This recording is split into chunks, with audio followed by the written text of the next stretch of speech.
Like to call the Plaquemines Parish Council meeting May 12th, 2022 at 5:39 p.m. to order. Machines are open.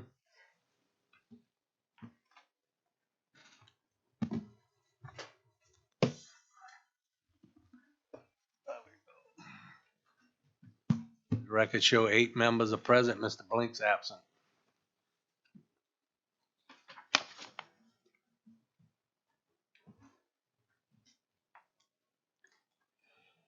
Agenda item 2, executive session, we have none.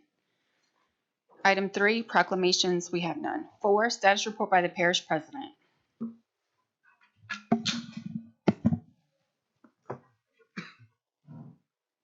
Thank you, Mr. Chairman. Just a quick few things today. As you know, less than 20 days is the start of hurricane season.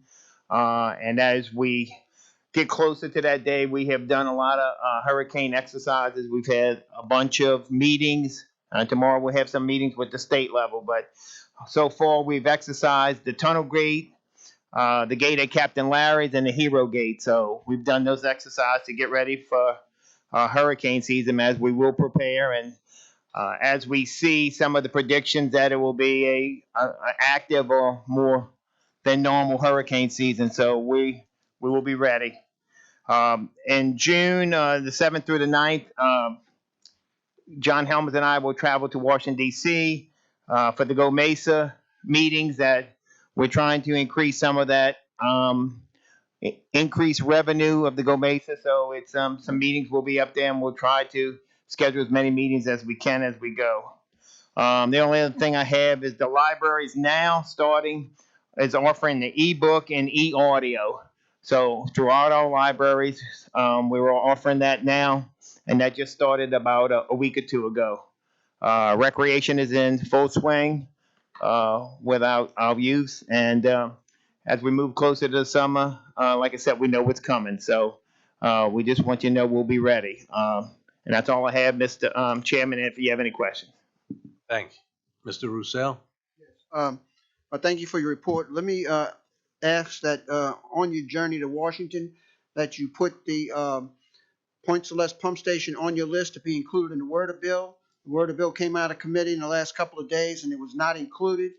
And I didn't have an opportunity to talk to Sandy. We were on other issues today. But that is an issue that needs to be addressed with our lobbyists up there and our congressional delegation to make sure that they put the authorization for the Point Celeste pump station and wording in there that allow it to happen. The Corps of Engineers right now is waiting on some guidance. If that guidance comes down and it allows them to do that, fine. If not, it has to have the authorization. We'll try to add that to our list. Yes, sir. You finished, Mr. Roussel? Complete. Thank you. Mr. Black? Yeah, thank you. And thanks for a response on the Belchase pump number 2. I'm glad to see that it's now up to 66%. I know we were at 33% during Ida, and it worked great. However, 66% is going to be even more effective, and hopefully we can get that final one finished as well. You and I had some discussions with Trailer and with Plenary on those closures. They asked me to postpone the town hall as well as postpone 11L today because they want to be here to be able to discuss any issues and answer questions or whatnot. So thanks for that. So I'll be deferring 11L, Mr. Chairman. That's all I have. Thanks, Mr. President. Ms. Newberry? Yeah, thank you, Kirk. Yeah, I've had some discussion about preparing for hurricane season. Have y'all talked about maybe cleaning some ditches down in the Jezebel area? Mr. Lapine, we are the second largest region in the parish. My Jezebel area consists of parts of District 5, District 6, District 8, maybe part of District 7. And my constituents are really wanting to see some relief on getting these drains cleaned out. Maybe have you had any conversation with DOTD on that, or any conversation with Mr. Russo on when they're going to come cut the ditches or sweep the ditches? If we can set up a meeting and look at that and see how we can move forward, that would be great.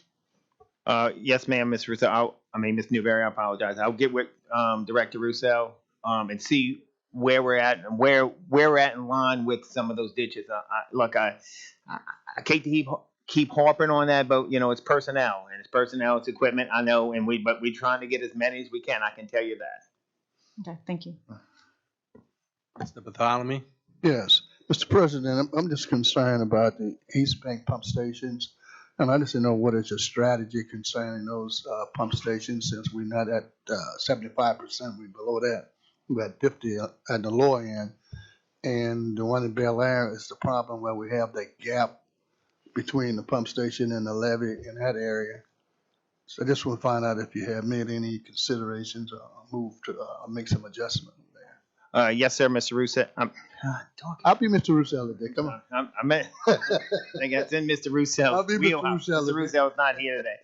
Mr. Bartholomew, we are actively looking at some of the funding will be left over from the pump station, Scarsdale.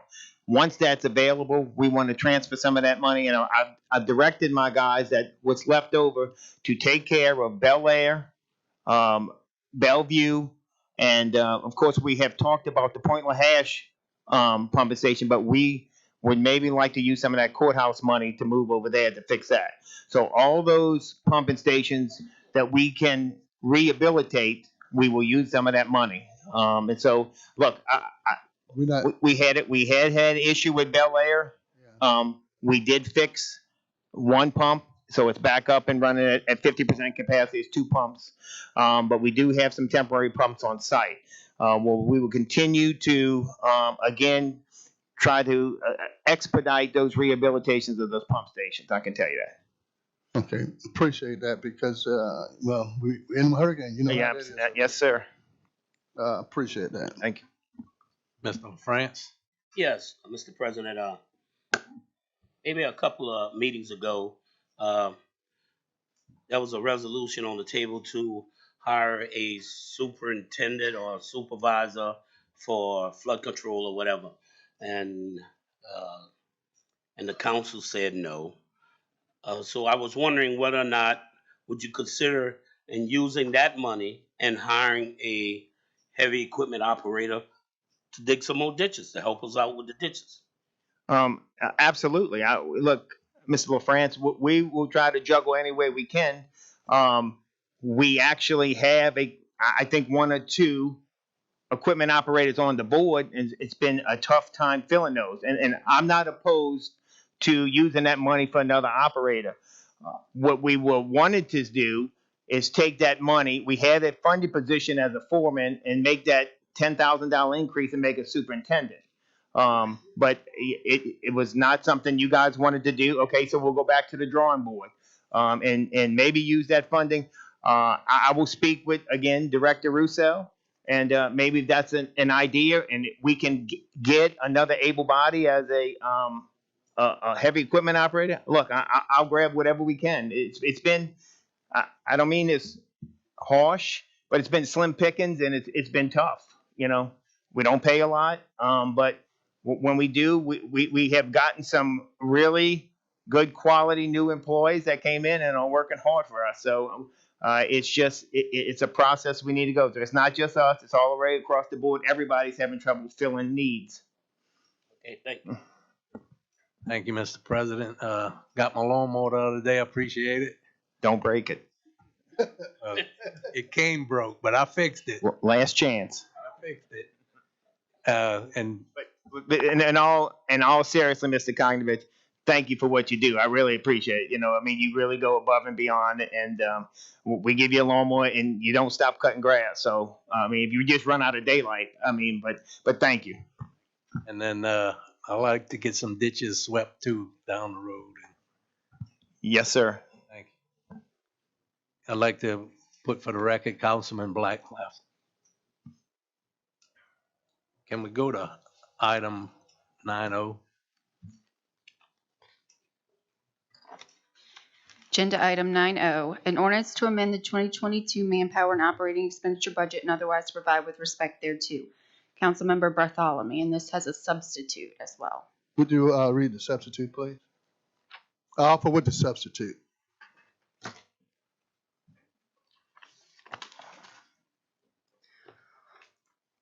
On line 3, they're adding a whereas.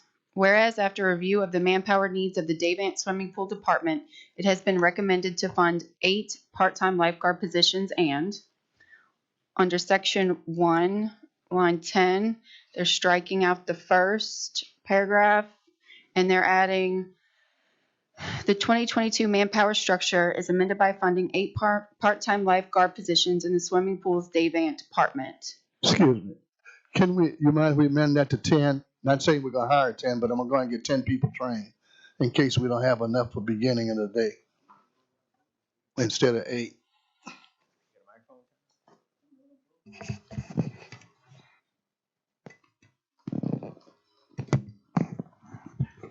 Yeah, I don't have any problem with amending it to 10, but the salary calculation was done on 8, so I don't know what the difference would be. Well, the difference, we're not gonna ask for an additional funding. We only gonna we're employing, but they can only work, the hours will be split between who's ever gets certified. Sure, And not no more than that money that's been appropriated. no problem. So you're not asking additional funding for that at all. Under they added section 2. It states the 2022 general fund operating expenditure budget is amended by appropriating $100,000 from the fund balance designated for emergencies as follows. Salaries and wages increased by $40,080. FICA taxes increased by $3,040. Utility, water, sewer, refuse increased by $15,000. Professional services general increased $25,880. Supplies, chemicals increased to $6,000. And then the general fund recreation facility services, an increase of salary and wages overtime, $10,000. And section 2 from the old is now section 3, and that is it. Offer as read. Mr. Bartholomew offers there a second. I'll say. Dr. Gui seconds. Mr. Bartholomew. Yes, that's what was recommended. And I would like to add that we have a donation that's going to be presented to the parish from Stoughton to accommodate that. So that's going to make that budget even drop by $2,000. And we're working on some more monies to come in, possibility to help out with that as well. You may be able to cut some of that off. But right now we do have a $2,000 from Stoughton. And once I get with the fire department, Paul's Fire Department, they could turn that money into the finance department, but do the legislation for us to accept it, then turn it over. Thank you. Ms. Newberry? Yeah, I have a recommendation. I know I talked to Rochelle. I think this is coming out the emergency fund, Mr. Bartholomew? Yes, ma'am. Okay. So I just double checked trying to figure out why our emergency fund was at a high compared to early in the year. And then I realized that it was $3 million that was added from the Woodland Conserved when we sold the property. So I think it's good to leave that money in there for emergencies for hurricane season. Is there any possibility that we can take it from the American Rescue Fund? Would that be a problem? That's just my take on that. The money's there. You're looking at $100,000. Since it is a one-time cost versus the emergency fund. I'm just asking the board, that's just my amendment. Can it come from there? Yes. Yes, I think it's permissible to use that from the what do we call it? The federal funds that came down. Yeah. Want to amend it, Ms.? Yeah, just the funding. All right, just amend the funding to the Ms. Newberry recommendation. Ms. Newberry offers an amendment. There's a second. Well, since he's going along with it, that could be part of the change. Yeah, I would draw my, okay, yeah, we just offer it like that, all right.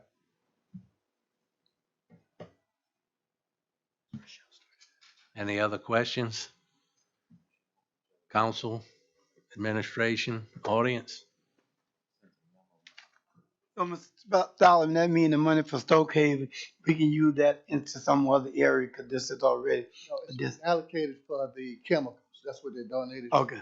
So So it's gonna go to that phase of chemicals. Yeah, I have a question. That money comes from the American Rescue Fund this year. Hey, them kids gotta swim every year. We're gonna have a next year, another excuse, oh, we can't do it because, it only came from a one-time fund, the American Rescue Fund. I think we better carefully just, consider that. I know the way games y'all play, man. But people are aware of those games. That's all I'm saying. But those kids gotta swim every year, not just one year. It's always going to come from one-time dedicated source because there's no revenue stream. There's no revenue stream for recreation, period. So recreation, in fact, the entire program has been funded with general fund dollars, which is generally one-time money. There's no dedicated revenue stream for recreation. But the emergency fund will stay out a whole lot longer than the American Rescue Fund would. Thank you. Any other questions?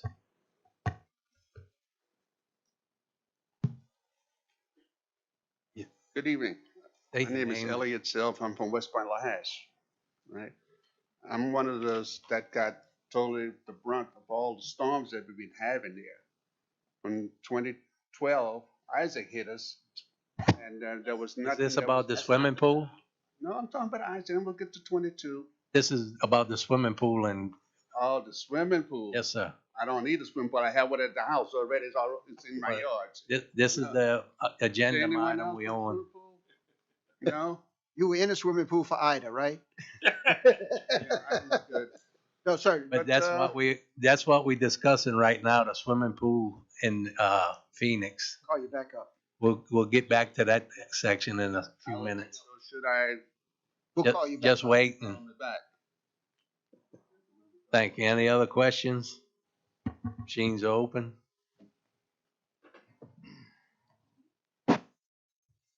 Passes 7-0.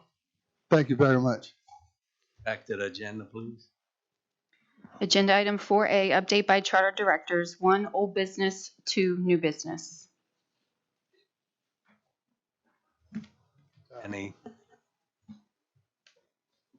No.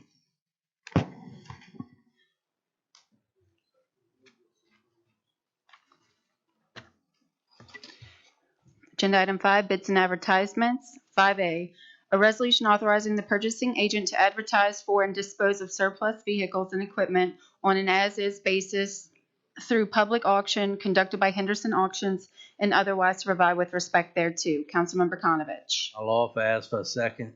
Second. Second by Mr. LaFrance. As read. Any questions? Yeah. Ms. Newberry? Has the parish ever looked into putting bids out on the internet? I've seen where they have a software company that'll help parish government put things out on the internet. Have you ever checked into anything like that to kind of save some funding there versus Henderson? Mr. Roussel brought that up. Yes. I'm just kind of. You are correct. I apologize. Just I follow did it bring up. that up, and it was. I'm gonna not bring it up well- again. It was not well received, but I think that it's a good idea. We ought to look into it, but our purchasing director didn't want to do it, and I didn't get any support. So, but we did discuss it. You have my support. The administration will look into it. When we went to the Police Jury Association, we met some people there. We referred them to the administration. They contacted the administration, but I don't think they were well received. So it's an opportunity that we might want to look into. Thank you. Any other questions? Audience? Machines open.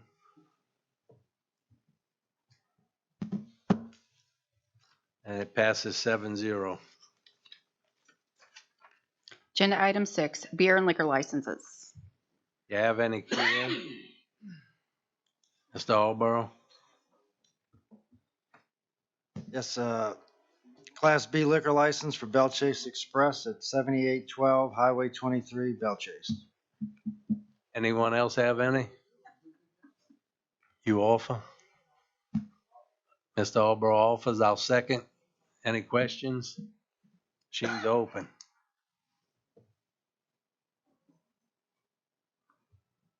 It passes 6-0. The record show Mr. Gui stepped out.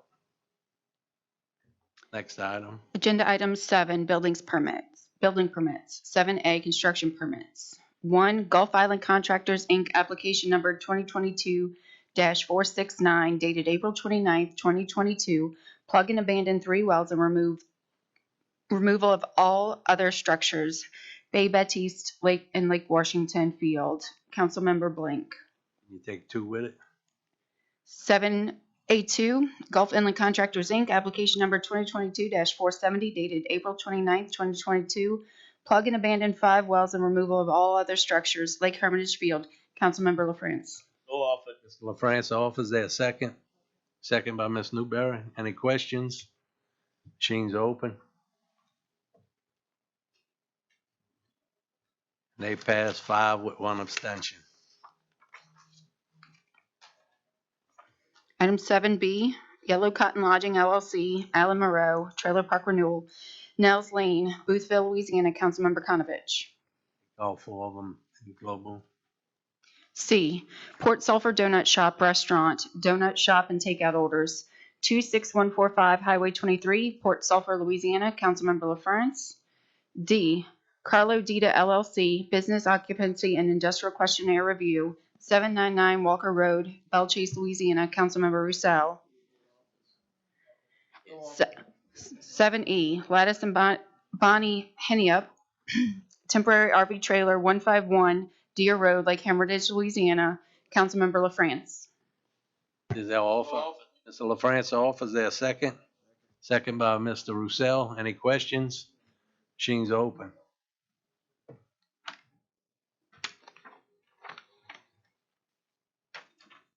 Passes 7-0. Item 8, introduction of ordinances and resolutions. I have a few.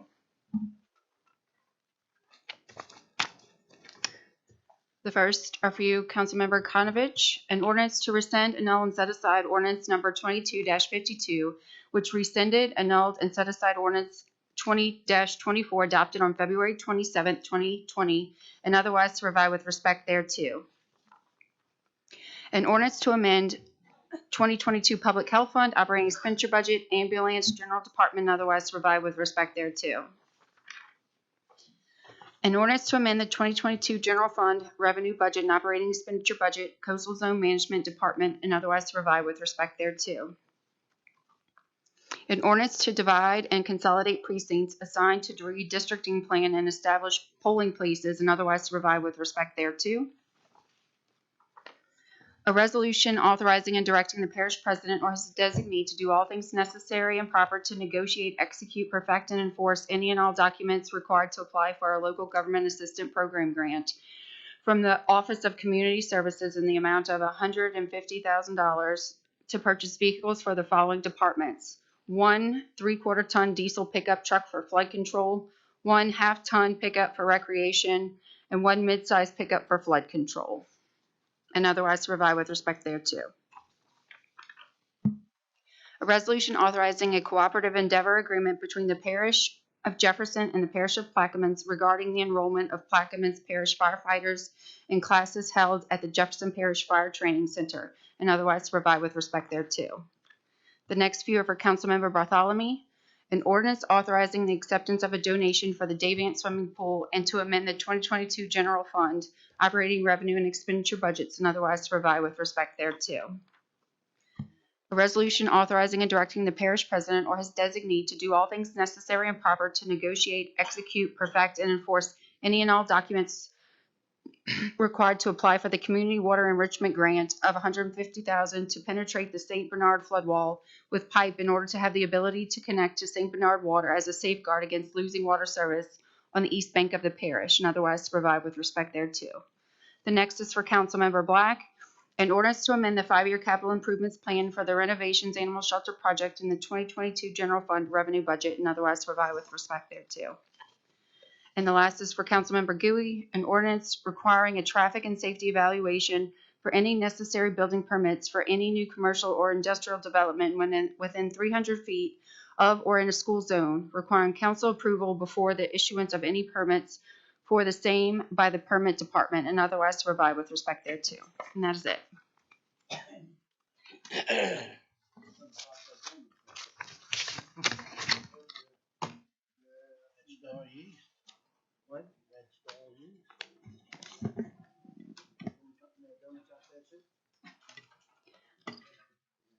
Item 9A1, an ordinance declare, it's deferred.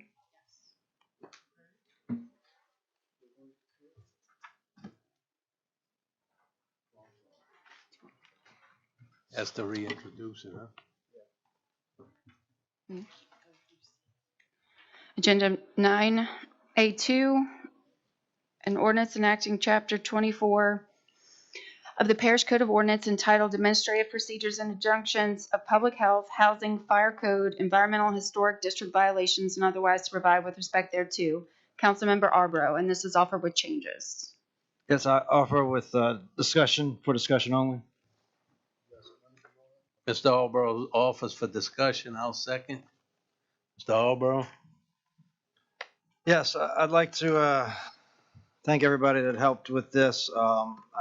We did have Raymond with the health department was supposed to be here, but unfortunately he had somewhere to be at 5:30. In the audience, I have Mike Boudreau with the sheriff's office, him, Raymond, Rennie, myself, Dr. Gui spent a lot of time and hours on this for the almost 2 years now. I've sent out a few emails, but I just wanted to open it up for discussion, see if there's any questions or concerns with my fellow colleagues, so that we can hopefully vote on this at the next meeting. This has been a long process gone through, and it's a much needed process. And District 3, there's several issues that have come up prior to me taking office and continue to happen that unfortunately, the way our system is set up, we don't have a leg to stand on. And so the majority of this ordinance takes care of that. A few little changes here and there, pretty much adopting what our neighboring parishes do.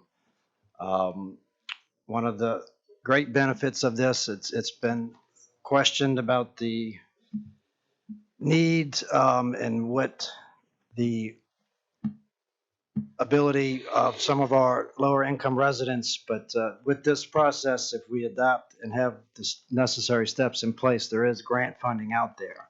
But if we don't adopt this, unfortunately, we wouldn't qualify for those. So with that, I yield. I know Dr. Gui has a few things he'd like to say. And again, Mike Boudreau's in the audience to answer any questions from the sheriff's office side of it, and Rennie as well. Thank you. Dr. Gui? Yes. And Rennie, I'm going to direct these toward you because we had discussed some of these conceptual opinions regarding this. Does this ordinance add to any of the ordinances that are existing as regards to blighted property, trash, junk cars? This ordinance, first of all, this ordinance is not meant to supplant the current portions of the current code that are in existence now. So it's in addition to. So you'll see some things, and the ordinance is so long, in the general requirements section that you probably do not see in the existing ordinances. So those things would now be covered under the abatement process and procedure, in addition to the things that are currently there. And I've printed those out as well, and they include noxious weeds, vegetation, accumulation of rubbish, trash, refuse, junk, harbage of rats, mice. A lot of that is in here already. Unnecessary authorized noises, disagreeable odors, carcasses and animals. So these things don't go away. And actually, if this is adopted, I think what we would actually do is clean up all of this, and the ones the council would like, we would also put in this, and then just have one standalone ordinance. I think more importantly than what it covers, from the administrative point of view, I always had concerns with procedure and process. So the way the old code worked basically was Raymond is our health code official. He's the superintendent of the health department. He has code enforcement folks who go out and they handle abatement stuff, some of the things that I just read to you. And then they report back to him, right? Then we have a hearing. We send out the letters. We have a hearing. And then Raymond's also the magistrate. He's the hearing officer for those hearings. And the parish attorney's office is there, and we kind of ask the standard questions and stuff. And then we kind of go through the process, and if they don't follow through, we could potentially put liens on the property.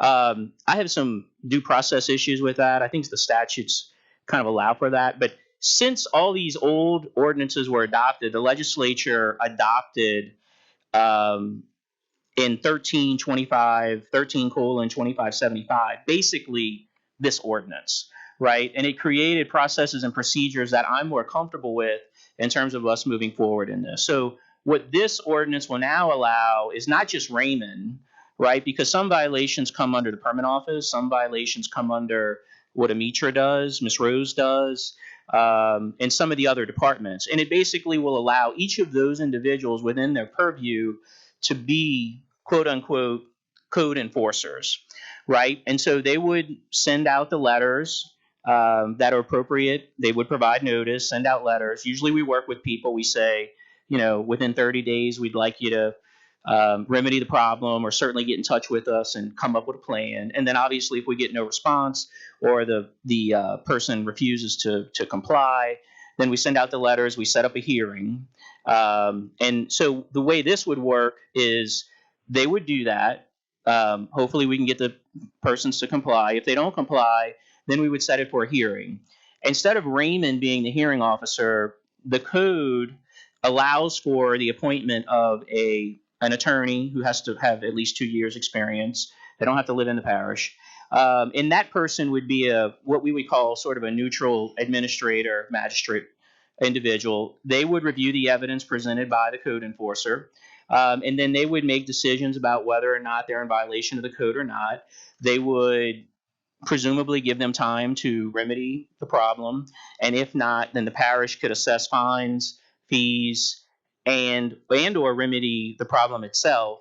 And then obviously tack all that on as a lien, and then the lien is there. One of the problems with the lien process is in this parish, a lot of times properties don't exchange hands and the liens just sit out there. Well, there's a provision in the code that allows you to put those liens on the tax rolls.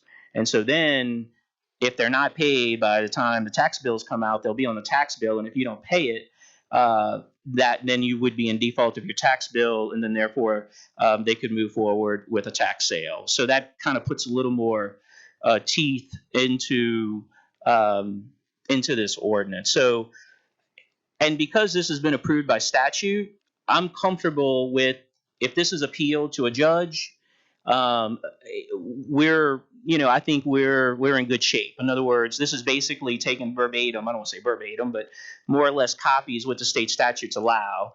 And I don't think we have any constitutional issues or problems with doing the abatement process. The other thing is that if someone who goes through the abatement process feels the administrative officer is wrong or is ruled the wrong way, he or she has an opportunity to appeal to the district court judges in this parish, and they can take their case there. And then of course the district court judge can do whatever he would like to do in regards to the specific case. He could overturn the hearing officer, or obviously he could uphold the hearing officer. So that's what this is. Mr. Arborough, this is something he's been interested in for a long time.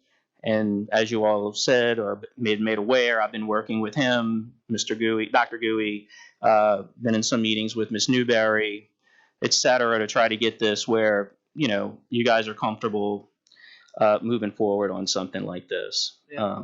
You mentioned the hearing officer, and of course that brings the question, well, what's it going to cost us? And we've had discussions about that. And you have any further thoughts on that?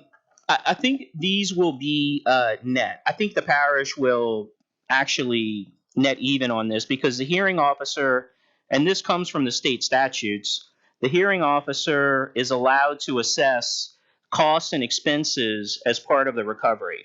So the ordinance says that the costs and expenses that may be recovered and enforced against an offender under the article include the parish's direct costs for abatement. So that would be if we fill in a swimming pool, or cut the grass, what the actual cost would be, cost of salary and all applicable overhead of parish staff and contract personnel involved in the investigation, enforcement, and or remediation or rebatement of the violation. So that means if Mr. Ferrara spent 3 hours on this case, he could assess 3 hours worth of his salary to the case, attorney's fees, reasonable hearing and court cost, including but not limiting to the hearing officer and witness fees.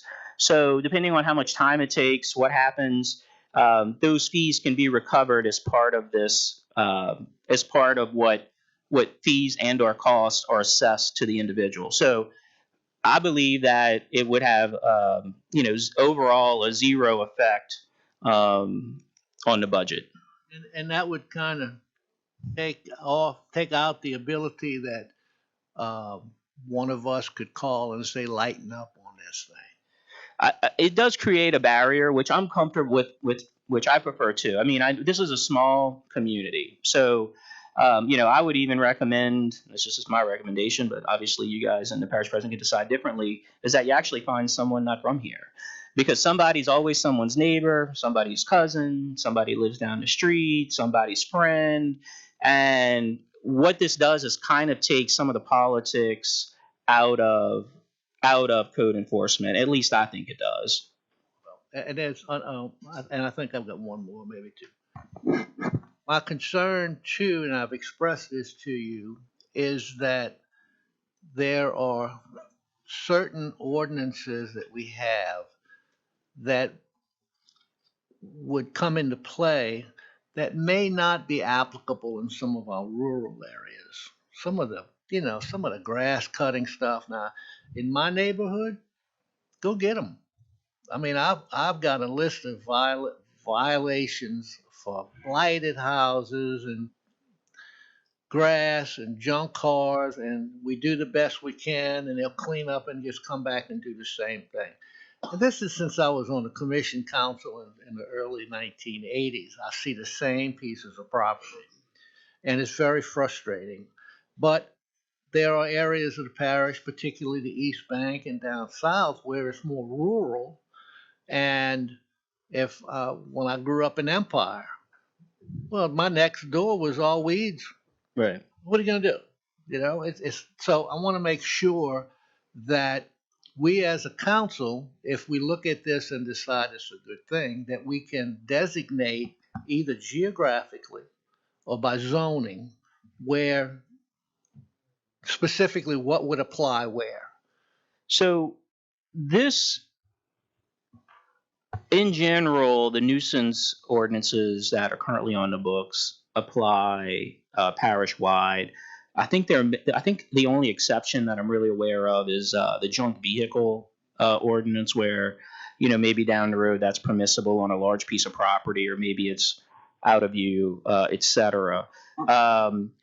You bring up the weed situation. So 24-15 on this ordinance says undeveloped land shall be maintained free from weeds or plant growth more than 18 inches tall within 10 feet of any lot line and within 50 feet of any lot line adjoining a parcel of property containing an occupied structure. So undeveloped land, generally, like, the whole property doesn't have to be cut, but if there is overgrowth, et cetera, that's affecting your neighbor's property, then in this situation, it's something that, according to this ordinance, what it says, 10 feet or 50 feet within an occupied structure. Now, that language can be, changed, tweaked a little bit if you like. What I start getting uncomfortable is with something like this is, and it may be relevant to what Mr. Arborough was saying about grants, is, this is applicable, because really what this is a health and safety code. It's supposed to address structures that are dangerous. People can trip and fall. Overhangs can fall on people. Vacant swimming pools. Harborage of rats and mice and vermin, etc. And so I would be really uncomfortable if we said, well, we're going to pass this, but we're only going to make it applicable to districts, 1 through 4. The other thing I would also say is the parish, first of all, we only have Raymond right now, and maybe one including Yeah, there's only basically 2 people in this department right now. And we don't go out looking for trouble, right? I mean, we're not, I think maybe some folks think, well, I didn't paint my house. I have a little paint shedding, peeling, and, Raymond's going to show up on my doorstep and, mandate me to paint my house. We only really pursue where we have either some serious issues, somebody's fallen, or you have some serious complaints from neighbors. And obviously, with all of these things, government officials have to, use our common sense and look at the situation as a whole. So, this isn't meant for all of a sudden us to go be the Gestapo. It's really to address, what are potentially serious health matters, potential health and safety issues across the parish. And once again, this is, these codes are adopted in almost every parish across the state. I told Mr. Arborough that I did not research whether or not individual parishes have made them applicable only to certain districts or not. That's something I can research, but I think as a general matter, the answer is no, because we care about the health and safety of all citizens. Well, I would be uncomfortable approving something that would be beneficial for my district as far as health and safety, but it may have a negative effect in some rural areas because of just the makeup of the rural area. Like I said, when I live in Empire, it's different. It's good, but it's different, and it's like, no, I wasn't in a subdivision. Right. So if the grass wasn't cut on the other side of the ditch, nobody cared. Well, I think what I would care more about is if we're going to make exceptions, I think the exceptions need to be made, and I'm glad you're saying zoning districts as opposed to what we would consider council districts. Because really what you're talking about is an A1, A2, a commercial or industrial property that perhaps is a junkyard. And just because you have a junkyard, it doesn't mean a junkyard's out of business. What it means is you still have to comply. I mean, you still get the use of your building, but you still have to have your fence up. You still have to, keep the grass maintained. You can't have litter being strewn around everywhere. And so even on properties like that, it's not like we just you turn eye. There could be other violations that exist. But if the council wants to, create special rules for special zoning districts, like A1s, commercials, A2s, who may have a stalled car in the yard, or the property is really large, and so they may, who knows what, right? I would be willing to, obviously look at that, and I think we could incorporate that into this existing ordinance if you all see problems with the way this is currently drafted. Yeah, and I think every council member needs to have their input because we all know our district better than anyone else. So I'll yield. Mr. Roussel? Yes, thank you. And I realize you put, I don't know how many years in, you said to bring a piece of legislation to the table of this magnitude. The concerns that I have are not on the process. If you want to get out of the process of the politics or whatever you wanted to call it, and give that process to an individual person appointed and move in that direction, I can understand that. That way, hopefully, the politics don't call up the office and say, "Hey, leave me alone," or "Leave my friend alone." So, that part of the ordinance I can understand. However, there's some issues that are a little concerning to me. And for instance, the pages aren't numbered, but on line number 469. On line number 4. Would you provide the section number you're looking at? Because I'm looking at section 24-38. Okay. Same interiors. Like, for instance, this says, all interior surface shall be maintained in a good, clean, and sanitary condition. Peeling, chipping, flaking, or braided paint shall be repaired, removed, or covered. Cracks or loose plaster, decayed wood, or other defective surface condition shall be corrected. Holes in interior walls shall be sealed as necessary. I kind of feel like that's an overreach going into somebody's living room or bedroom and starting to tell them what they can have on the wall, or if the kid punched a hole in the wall, they could be subject to some type of discipline. And I understand you said that, we're not going out in a Gestapo manner and hunt people down, but the fact remains it's on the books. And, it's an offense. And I don't want to see anybody, come to that. So, a couple of things. Let me finish. Oh, yeah. those. On the next page, I have some technical issues that must have been just overlooked over the years, where on section 24-43, the penalties, where it says on line 504 at the end of the line, it says a penalty may be imposed for each noticed violation existing on and in or upon the premises. The penalty for each noticed violation shall not exceed the maximum penalty provided in section 24-47. When I go to section 24-47, it is, I'm looking for it. That's Yeah, I think that might be a typo because I think the penalty section is. Let me finish. Oh, go ahead. I'm sorry. It deals with a hearing officer, just as Right. So Here it is. It's section 24-57. I So was going to tell you. so instead of a 4-7, it should have been a 5-7. If you let me finish, I was going to tell you that. We should have just said that outright. I did, but you cut me off. Anyway, I'm glad you caught that. Thank you, Mr. well, Russo. there's a few more that I caught. And, it's unfortunate that I read this stuff. Yeah. On the next one, on 519, blight and public nuisance officer order. This section is in the screen section when you refer to 2434. And, the section 2434, it says, well, without going through it, it's the wrong section. Okay. The other thing is, when you're referring to that, it's the taking of property. Now, when we start talking about taking people's private property for violations, I get a little sensitive on that as well. And look, I've encouraged Mr. Arbro for, to meet with you all, for us to get together. Let me finish up. He tried to meet with me, but I had another commitment last week. Right. But if you've been working on it for 3 years, if I'd have been involved early, I would have had more input. But I didn't have that time that day. I had a prior commitment. Okay. So I had to tell him that I couldn't make it. Well, it sounds like it's getting deferred. So if you if you all want to, meet next week or whatever and go over each individual concerns, I'm available and we can do that. So, those are the type of concerns when I think we're kind of overreaching, when we start getting in people's bedrooms for peeling paint. Will you things like that? Reiterate that, and I thought that was one that we were adding commercial to, and we can as well, but that is intended for commercial property, especially restaurants. I mean, you do well, I think health code, and Raymond, if he was here, could. Yeah. And I think the situation is, once again, I mean, if a kid hits a wall, we're not going to go in there and say, oh, your wall is beat up. But if Raymond gets a call of like elder abuse or neglect or some kind of way the sheriff office, goes to a scene and, it's a hoarding situation or there's roaches or, you know what I'm saying? I mean, I think that's what it's for. I don't think that, and I understand the concern, it's on the books. That's a problem for folks.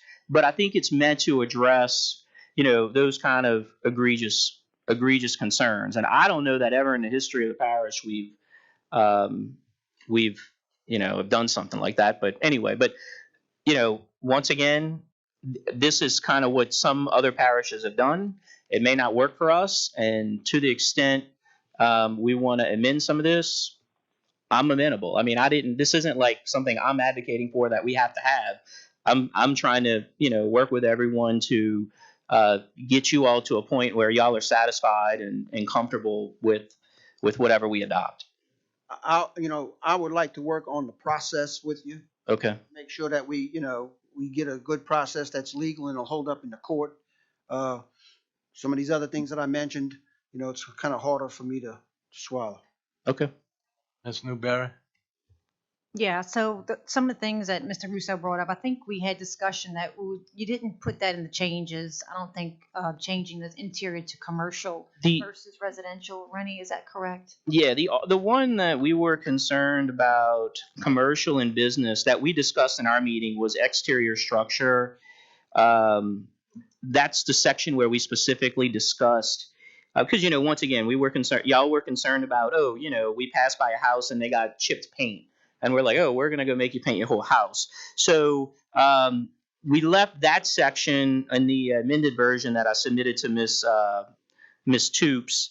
That section says this subsection shall only apply to property engaged in commercial or business activity, including the leasing and or renting of property to other persons. Now, if you all want to, if you all want that commercial business qualifier to go on some of the other provisions, we can certainly, we can certainly do that. The other one we discussed was that your main concern was, people with sidewalks in front of their house that was maybe built by the government or by DOT or somebody. You didn't want this ordinance to be construed as if like they're somehow responsible for that sidewalk. And I put in a provision in here, except that no owner shall be responsible for sidewalks, walkways, driveways, parking spaces, and similar areas constructed by a public agency. So those are the things we specifically discussed in our meeting. Now, if y'all want to expand the commercial and business qualifier to some of the other provisions, or tweak some of that stuff, we can expand that however you all like. And zoning, I think we've talked about zoning briefly. I know in my district, we have some residential, very minute compared to A2 zone, and they keep them up pretty well. I haven't never had any complaint, but I think maybe we should put some zoning issues in these policies pertaining to residential and commercial, possibly only, unless someone would object to that. I'm not sure how industry would come into play with the zoning, but because we are in a rural area down south of Plaquemines, I think we need to pull certain zones out. Also, how do we address our own issues publicly? Would we be exempt? Is it exempt, Pat? Yeah, I mean, yes, We exempt ourselves from. we exempt ourselves. Yes. How are we gonna do I'm that? just We're asking. gonna make somebody cut their grass, But we don't cut our own grass. and we got a So- house in Citrus City that's caved in. We're not gonna clean it, but we're gonna make somebody else clean theirs. So that's definitely something to consider. That happens again. That happens. That exists. That problem exists in every parish in the state. So the government has resources to do what it can, and it's just the way it is. I yield. I think we're working on the Citrus City. Was it Citrus City where you had that issue? Yeah. Mr. LaFrance? Yeah, it make me think of an old phrase that we used to say: "One man junk is another man treasure."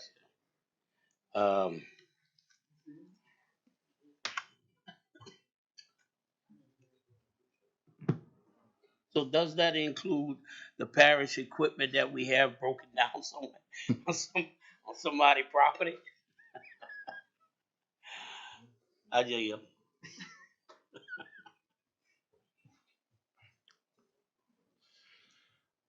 Rob Forshey, this is an interesting subject. Okay. Since 2005, Hurricane Katrina hit. I have a house that's behind me, employee of this parish. I have called Raymond. I have called the PPG, parish government. I have done everything that I can do to try to get this house straightened out. She's a hoarder. She has stuff stacked around this house all the way to the soffit of the house. The carports are so high that stuff is touching the top of the carport. Again, she's a parish employee. Her father, an elderly man that owned a grocery store all the way down by the jump. After Katrina, he moved into this house. I've seen this man with sores all over him. I believe it was from roaches, rats, and the like that I have seen at my house and around my house. The reason that I have about 5 cats on the outside that kill rats, mice, snakes, you name it, I've lived in it, and I've begged this administration to do something about it. This administration has done nothing, absolutely zero for this house. This house, let me back that up. They told the woman one time she needed to clean it up. She went over there and cleaned it up, painted the carports, and then turned around and every day thereafter brought in stuff, and they are stacked up now up to the soffit and up to the roof of the carport. And there's snakes, roaches, rats, you name it, snakes, it's there. So I deal with this behind my house, okay? Now, I have gotten the house across the street from me straightened out. And in fact, I had to put a trailer, or help the guy put a trailer in his backyard to keep that from being parked in the front yard. It'd be really nice to get these neighborhoods straightened out. But people that own acreage and people that own in rural areas, there's no way you tell those people how to put and how to store things around their home. That's totally absurd that you would even think that. Okay? But in a neighborhood, in an organized neighborhood, like Fort St. Leon number 1, Fort St. Leon number 2,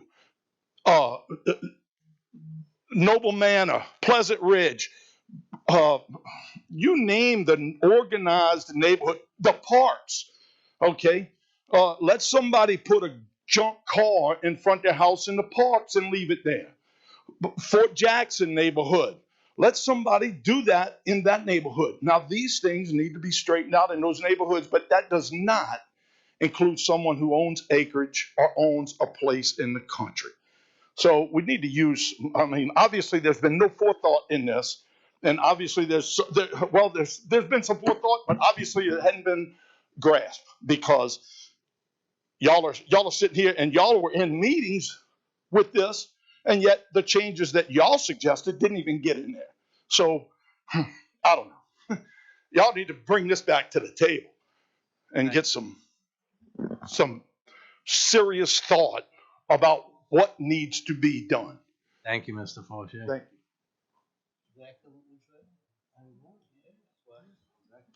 Thank you, Mr. President.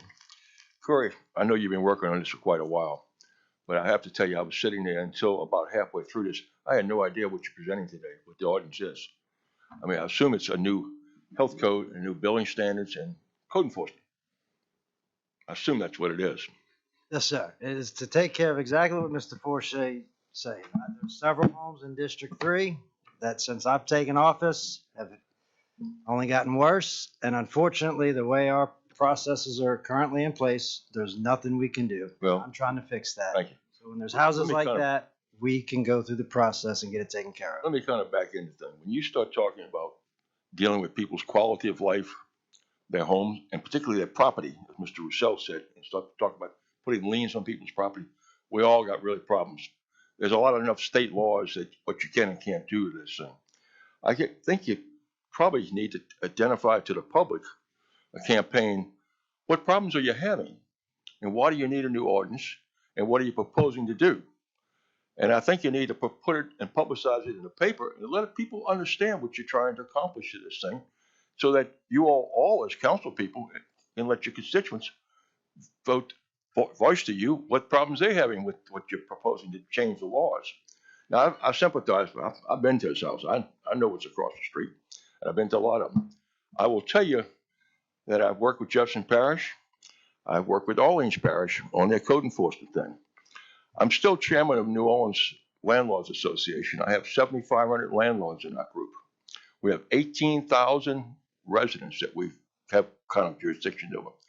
We are subject to the federal governments and the local housing authorities to what they call the Housing Quality Standard, HQS. Very, very tough standards. And when anything comes across the board, if zoning changes, usage, conditions, we ran into a lot of problems like you're talking about paint peeling and chipping.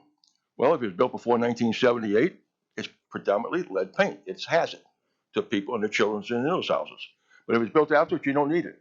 Somewhere along the lines, you need to de-emphasize the legal side of what you're trying to do. And Remy, I appreciate what you're doing, but the practical side of what you're dealing with the people. You know, you keep saying certain people you need to be tough on. You would think that you have enough codes on the books now that you can enforce them, but obviously it's not, and you don't have enough people to inspect it or enforce it. When you start hiring somebody else, I'm gonna caution you. You may want to go look at what they did in Orleans Parish. It's a disaster. You got everybody complaining about everybody else, neighbor against neighbor. I mean, it's horrible what's happened to this thing. And it really didn't solve the problem. Solving the problem is working with your neighbors and the people that's in your district and the local quality of life officer, if you want to call it, for neighborhoods. You got to get one-on-one with people. Valid. Yes, sir. Thank you. You're welcome. Any other questions?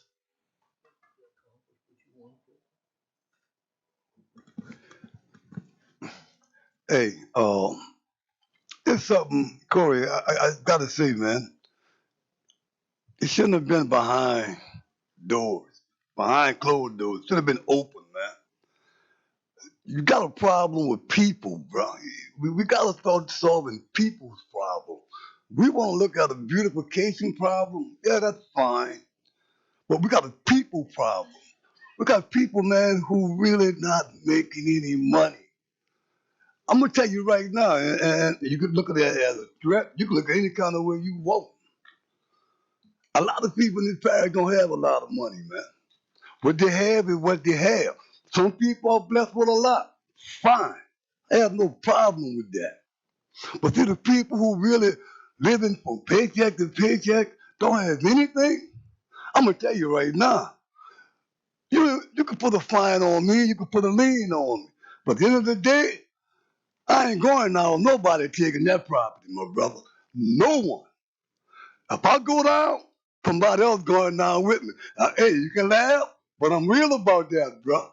I'm real about that. And before we start doing things like that to people, we really need to discuss that with the people, bro. Everybody is not fortunate here, man. And you can't do things like that just for to make it beautiful, just for the people have the money and the resources to do it. You gotta be able to include everybody in that process. Just like dilapidated houses. You got people waiting from Laura. Waiting from Laura. Can't get no money. Look at the people in ICE. What you gonna go tear down the house? What are you gonna get grants from? They can't get money from the federal government. Let's no one getting grants. All that sound good on paper. Reality states something else, man. It really states something else. Thank you, Mr. Henry. Any other questions? May I respond? Yes. So this, although I have not had an open public meeting on this, and I am more than fine with doing that, although as we've seen with the redistricting meetings, no one shows up on important items.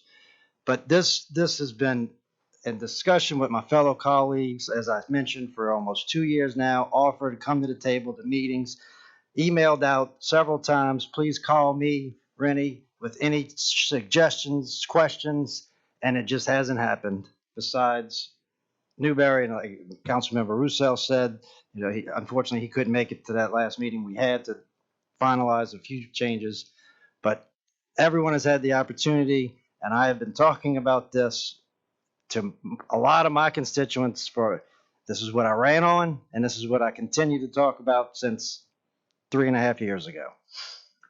But yeah, that's what you ran on in your constituency. But you want to do something that could entail the entire parish. So everybody, the people should have been included, man. Thank you, Mr. Henry. Yeah, come on. Yes, ma'am. My name is Stacy Madison. Our community is not a homeowners association, and nor should it be treated as such. I feel like this ordinance is a slippery slope in a community that has had back-to-back devastating hurricanes.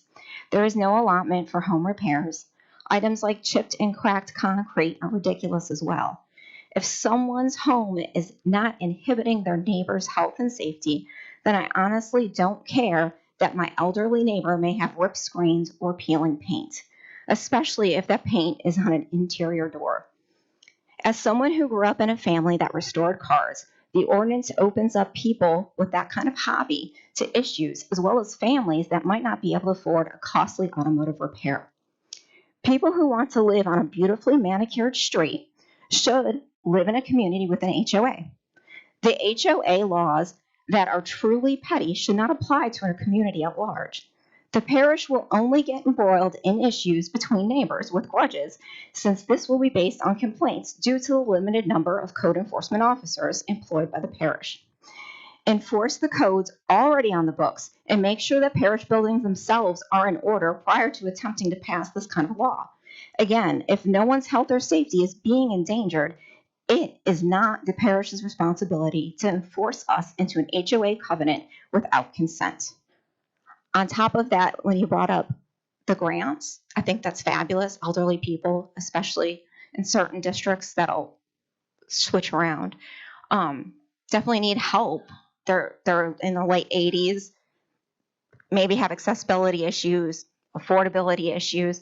I want to know who will help them write grants. Grants are not easy to obtain. It's a program through the HBA, Homeowners Association. It's on all of the surrounding parishes. We just need to fine tune a few things in order for them to participate in Plaquemines Parish. When will the new wording be listed online? New wording for. You said that you were switching the wording in this ordinance, and I'm curious, like, the only one I could access was the original. That part of it, I have to have additional meetings with them. Okay. Because I'd be interested to see how the wording changes and develops, because I could change my feeling on this, because clearly, like, snakes, roaches, rats, there are codes somewhere that already exist for that and should have been applied in numerous situations that I know I'm myself aware of that were never enforced. So if we're not enforcing existing code, how are we going to enforce new code? And Mike is going to address some of those concerns. He's been involved in this a lot. And again, unfortunately, Raymond couldn't be here, but the part of this, the beginning part of this is to fix the enforcement part. And so we could strip this of every other thing in the back end and pass it tomorrow. And I think that would address a lot of the concerns we're having. And I'm fine with that, if my colleagues are fine with that.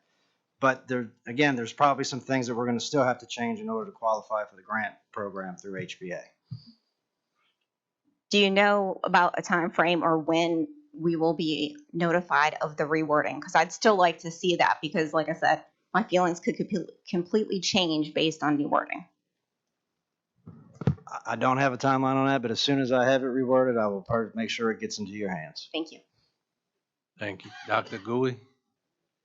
Yeah, I just wanted to say that all of the comments, that's exactly why we put it out here today, is that we want to hear what the public has to say, and we have to follow up on that. And that's going to mean another public hearing or afternoon hearing, the evening hearing, that's all good. You can't do a debate until you throw something out. So we're throwing something out so we can hear everything we want to hear, because nobody's smarter than all of us. So that's what we're trying to do, and I think it's been real healthy today, what everyone said. I like the part about parish buildings look crappy, and you're gonna make me fix my house. I never thought of that. I mean, that was a great observation, So yeah, I yield. Mr. LaFrance? Yes.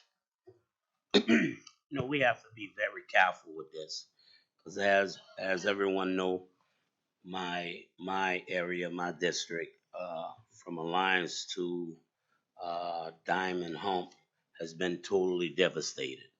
And I have people that is renovating their homes and taking out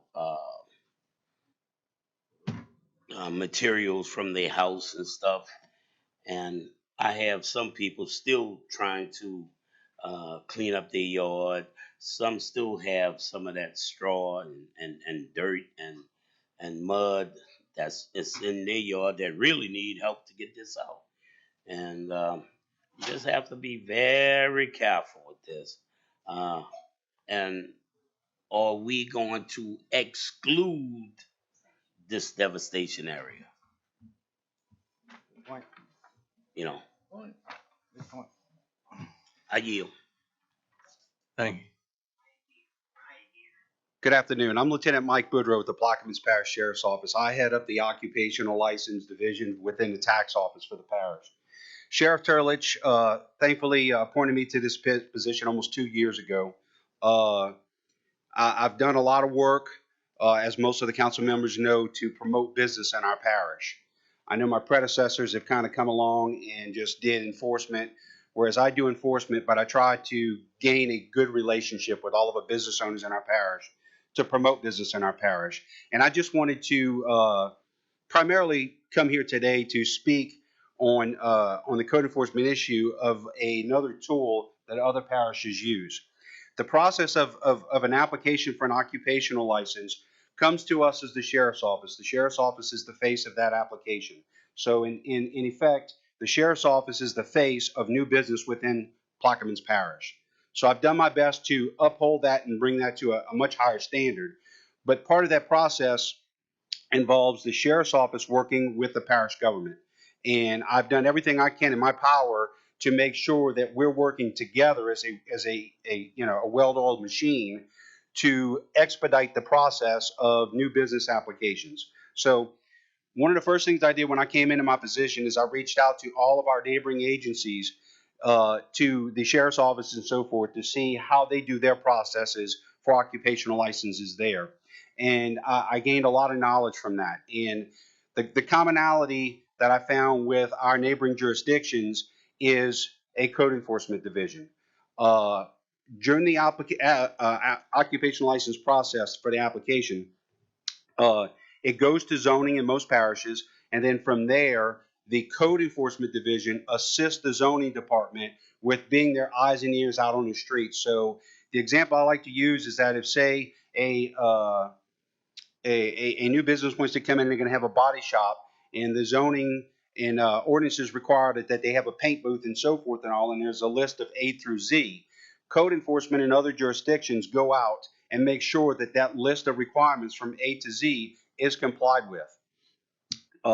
So I just wanted to offer that information to y'all, not as much from the other standpoint that y'all are discussing, because I really at this point don't have input on that, but I want to give the input on how much I think a code enforcement division could help with the occupational license process to expedite the licenses, the application of licenses, because it does get a little bit backed up at times. We've been working to fix that problem.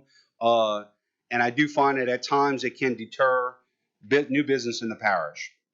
So I've stepped up to try to be a conduit with that, to try to expedite the process to help out that. But I think that, aside from the other stuff that y'all discussed tonight, I think this avenue in unison with our neighboring parishes, a code enforcement division could greatly help that process to help promote business in our parish. Thank you. Thank you. Not getting back down. It's my turn. Jeez, it's a long day, guys. Okay, listen, I am from West Point, Lahash, and everything else, and for the last 2 years I've lost already 2 homes already. One due to the breach that they had from the water pump station that in West Point, Lahash, that they didn't do the right thing. The water came across, and everybody knew about it between 2012, whatever month of the year it was. And to that day, that pumping station is still there. I don't believe they ever fixed the storm thing. We're still getting water because every time the high rises, the water come right through there. I understand also that the water pump is not working there either. You need to manhandle it to make this pump work. There's no automatic pump turned on. You got to send someone there to go and turn the pump on in order to get this flood water out of West Point, Lahash. Also, you have another pumping station right there in Magnolia, where the pump is to the greatest I can ever see. You got 4 machines there. But that whole drainage that they put right there from the ferry there, they block it off. That's no water coming to that facility over there because it's cut off there. You have the Corps engineers with there. His name was Mr. Garcia. I met him personally and everything else, and guaranteed me everything was going to be all right. But now Mr. Garcia is putting on roof someplace. I seen in my own self that there's no work is being done after August 28th, before the storm. All the material, bulldozer, drag line, everything was removed from that area, and they have never been back since. The canal at Jefferson Lake is only partially closed. You stop right there, just another 100 feet more, this levee can be completed. There's not, no one is being maintaining nothing there in West Point La Hache about this area there. There's no levee in West Point La Hache anymore because you dug the ditch, you took away our property. You say we're going to be compensated. You put in our money in some bank, which I don't know where in the hell is that is. Yeah, but yet we're here vulnerable again. Storm season is right around the corner. Highway 23 is vulnerable not only for me, for you also, who live down there in Buris and Venice and everything. That's one way in, one way out. All right. I hope that someone that can convey me where is this Corps engineer, where the hell is those people that's supposed to be doing this levee in West Point La Hache? Where are they? Mr. Helmers, you have any idea? They are currently under construction. Some areas have to sit and wait for compactment, but NOV is 100% funded and being constructed and should be complete within 36 to 48 months. That's irrelevant because you were there. Mr. Chairman, look, I can address Mr. Sills' concerns, but are we on the abatement program or are we on this program? Well, he came up in his abatement too, huh? His house is. Well, this is vital. Hold on a second. Get a control of it. Are you going to defer your item? Can you wait 1 minute and? No. I've been here 4 hours and then, and each time I get up here, you like to say, well, something else is more important. This is even more important for the people in West Point La Hache. We got to follow the agenda. And right now we're talking about the abatement process. Mr. Silva, we'll come to you. I'll ask to advance to the agenda as soon as he finishes comments, Mr. Silva. Mr. Chairman, when we finish this item, could we go to item District 7 update? We're going to that and After we finish this item. J and K. Yes, sir. All right, Chris Schultz, Bell Chase. Corey, I understand what houses you're probably talking about in our district. Been a problem for years. However, when you introduced this, it looked like an HOA. I purposely don't like HOAs. I don't like people telling me, I keep my yard clean and everything, but I don't want to live someplace. If it's about the process, like you said a little while ago, strip everything out besides the bare minimum process where PPSO or whoever can enforce it. If we need certain stuff in there for the grants, put that in, and then let's work further throughout time where we can address Trudy's concerns, Carlton's concerns, everybody's concerns. But if it's about the process, strip everything about the paint chipping, cars in the driveway, all that. Because I know people personally work on cars, and it might take them months to get running, but they're constantly working on it. Is that abandoned car? Not really, but the way the ordinance reads, they'll be fined, or they could be fined if somebody complains. So again, if it's about process, strip everything out besides what's needed to enforce what's on the books, and let's get the enforcement part fixed, what we have now, before we go overboard with everything. That's all I gotta say. Thank you. Any other questions on this item? Bro, you want to defer it? Defer the item. Can we go to 11E. E? Yes, ma'am. District 7 update, Councilmember LaFrance. 1, update on elevation funding. 2, discussion on the Port Sulphur Water Plant. 3, update discussion on South St. Peter's, South Street repairs. Okay. Mr. Silv. Mr. Zell, now. We're dealing with update on elevation funding because I know the people from West Point La Hache, y'all are concerned about getting some elevation money so you can elevate and renovate y'all homes, and you have the floor now. Yeah. Well, like I've said that, we are vulnerable again for 2022 storm because there's no levee at all in West Point La Hache. The pumping station doesn't work. The canal in the Jefferson Lake is wide open, to come on to the same water that was going to be coming back right over again. Even as a high tide, we get water. We have a culvert that's been there clogged up for so many years. Mr. Lepine had sent people to come in, but he says that's the Corps of no, not the Corps of the DOT responsibility to get this culvert dug up because it goes across Highway 23 all the way to the where there's supposed to be a levee there or a drainage toward the pumping station. That's not going through there. Every time it rains, we flood out. There's nothing is being done for the last 10 years in that same culvert. So I need answer for my families and members in West Point, LaHasset. Where is this Corps that's going to be building us a levee? I mean, you have taken our money, you took part of our property, and yet to no avail, nothing has been done.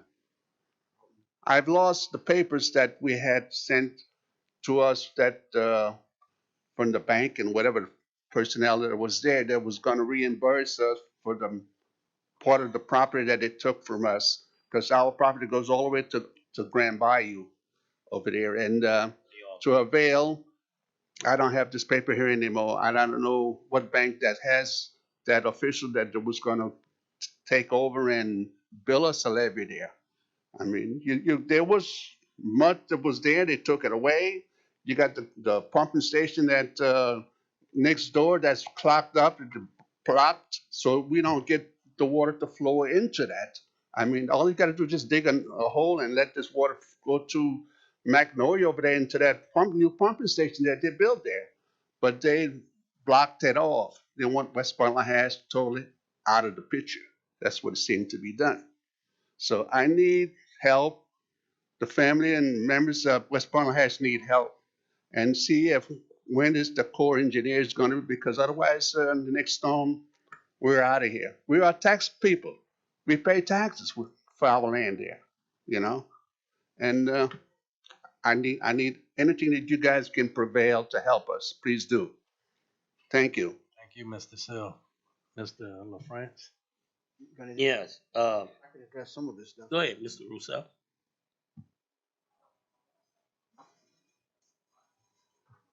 Mr. Roussel? Give me the floor. Got it. Mr. Silv, one of the points that you did make this morning, I can address. This morning I spoke to the Department of Transportation and Development, and they are issuing a contract to clean the culverts in your area. They will be issuing that contract, and they will be taking care of that entire area there to unplug the drains that go under the highway. That is in the works right now, and I spoke to them this morning about that. The other issues, Mr. Helmer should be able to address those. And I think what I got out of your conversation is that you're really looking for an update on the drainage pump and the Levees project in your area. And so do you have any update, Mr. Helmer?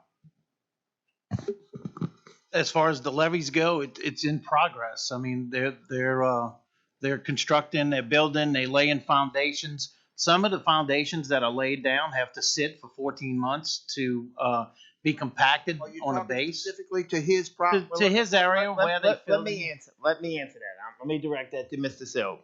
There was some discussion with the Corps at one of our meetings, and that was our biggest concern, of that gap left open, and it's still open. They have assured us that that gap will be closed. We want the gap closed now, okay? Because we don't want to wait till the last minute to close. I will promise you that I will set up another meeting with the Corps. I will invite you in, okay? Give you some answers, okay? So they can have a resident in front of them to know what their concerns are. The pumping station. The pumping station does have some issues. We are addressing those issues now. We have some pumping station, some temporary pumps that are there. We are also trying to get the Magnolia pumping station up and running. We still have an issue. The Corps has not turned that over to us yet. So they are still having issues. We are also using, we're trying to carve out where the drainage from Point LaHasset could go to Magnolia and be able to pump it. Okay, we're actively working on that. The ditches, you called me and I got the excavator out there. We tried to get them as clean as we can. Look, if I had 20 men, I'd put 20 men out there. I just don't have it. But the ditches or the drains that go underneath the highway is DOT's response. It doesn't help us dig out the ditch to get the water to the drain, but doesn't drain to the pumping station. That's not effective. So if Mr. Russo said he heard something that sent out the contract, I did not hear that. That's good news if that's happening. But when I schedule, I have your number. When I schedule that Corps meeting next week, you will be invited. Thank you very much, sir. Thank you. Mr. LaFrance, you done? Give us an update, Mr. Epley, can you give us an update on, Post Alpha Water Plant? Yes, sir. So the repairs to the Port Sulphur water plant are being designed right now. It's going to go out for bid as soon as the design's done. There's a portion of the Port Sulphur water plant that Infomark is going to do in-house. They've already started ordering pumps and motors that they need for the portion that they're going to do. And as soon as, like I said, as soon as we get the design done, it'll go out for bid. Hopefully we can accept the bid and get somebody under contract to make the repairs. I'm having phone calls from the people from West Point Lahash and that they have low water pressure. But I don't have low water pressure in Diamond. I wonder why is that? Do you have, or maybe I ought to ask Robert. So I mean, I can give you a brief synopsis of that. So everything north of the Port Sulphur water plant is being pushed down from Belle Chase. So for it to come from Belle Chase to Cedar Grove, it's boosted at Cedar Grove to about 80 pounds. And then that boost at Cedar Grove has to get it all the way to the Port Sulphur water plant.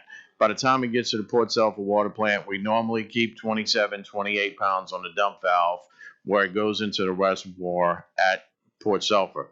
The reservoir fills overnight, and then from the Port Sulphur water plant south, we turn the service pumps on at the Port Sulphur water plant because we can use the service pumps in the reservoir, and that boosts the pressure from the Port Sulphur water plant south.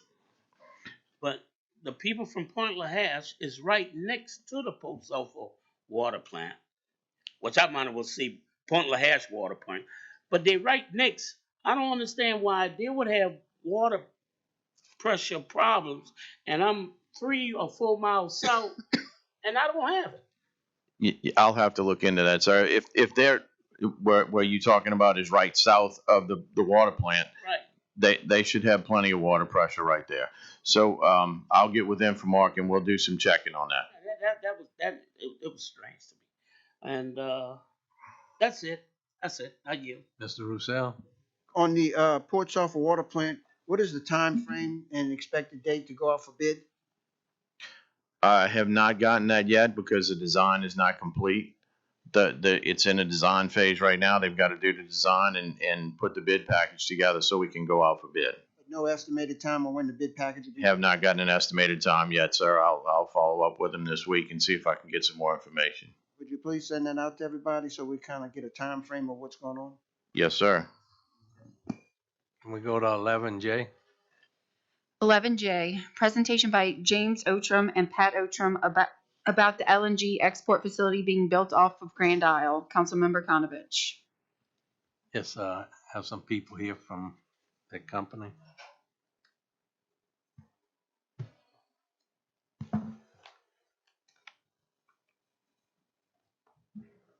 Thank you all so very much here today. Try to make this as quick as possible for everybody. Do have a brief presentation, so we'll get that done.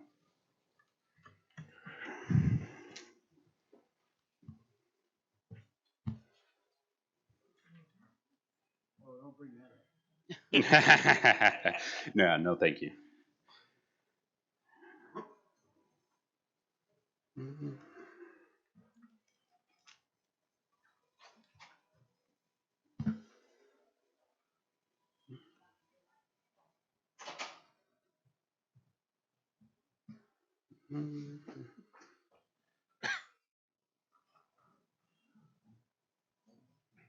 All right, excellent.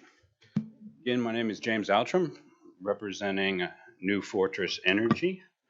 And we are doing a LNG export facility off the coast of Louisiana. So I'm going to get right into this here. I'm going to first start off talking a little bit about NFE.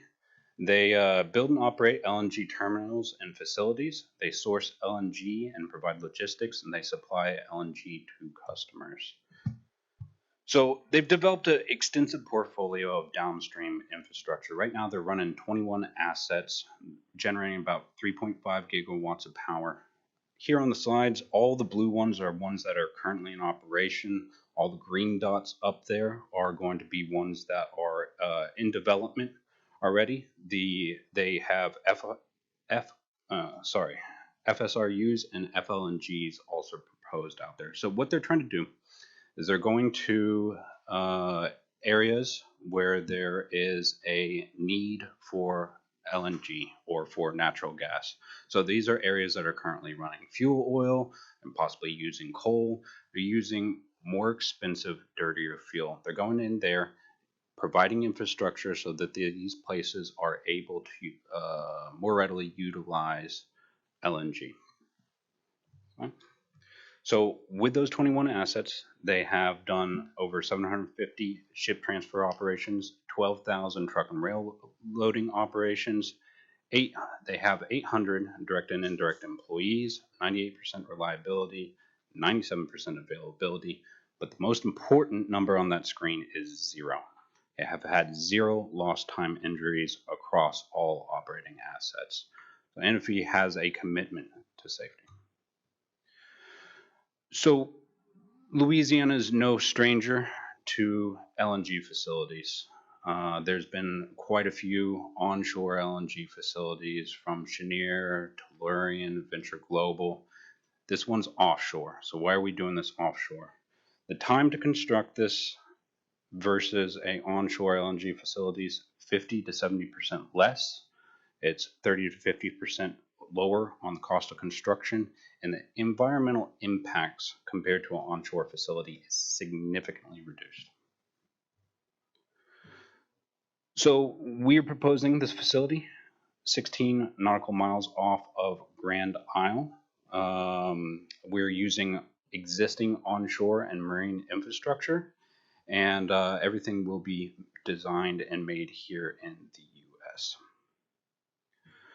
Take a little bit of a deeper dive into what we're actually putting offshore out there. So we're proposing 2 1.4 MTPA trains for a total of 2.8. Each of these trains is going to have 3 platforms on them. So it's going to be a utilities platform. This is where the power is going to be generated, where the crew is going to be housed. It's going to include the helideck and a flare. Gas treatment platform. This is where the feed gas is going to come in from the pipeline. It's going to be dehydrated and cleaned so that in the LNG platform, they're going to take that gas to a cryogenic temperature, and then they're going to transfer it to a floating storage unit or a FSU. From that floating storage unit, it will stay until an LNG vessel will come and call on it, pick up that cargo, and take it to an international destinations. Right here on the slide, we're seeing where exactly we're going to put it. It's going to be West Delta 38. This is in federal waters. We are going to be running this with the Connecticut Energy pipeline out there. So this is existing infrastructure that's already out there. The little green dots, the bottom left-hand corner, is going to be the loop project. So it kind of gives you a little bit of idea on where it's at. Okay, so this project, as we stated before, this project's been designed to minimize environmental impacts. Okay, we're utilizing existing pipeline infrastructure. It's a platform offshore, so the footprint of this is very small. We're using air cooling instead of seawater and using natural gas as the fuel source. Part of the permitting process, we do a number of surveys and studies. So we've done a very fulsome research into all of those. Those are listed up there.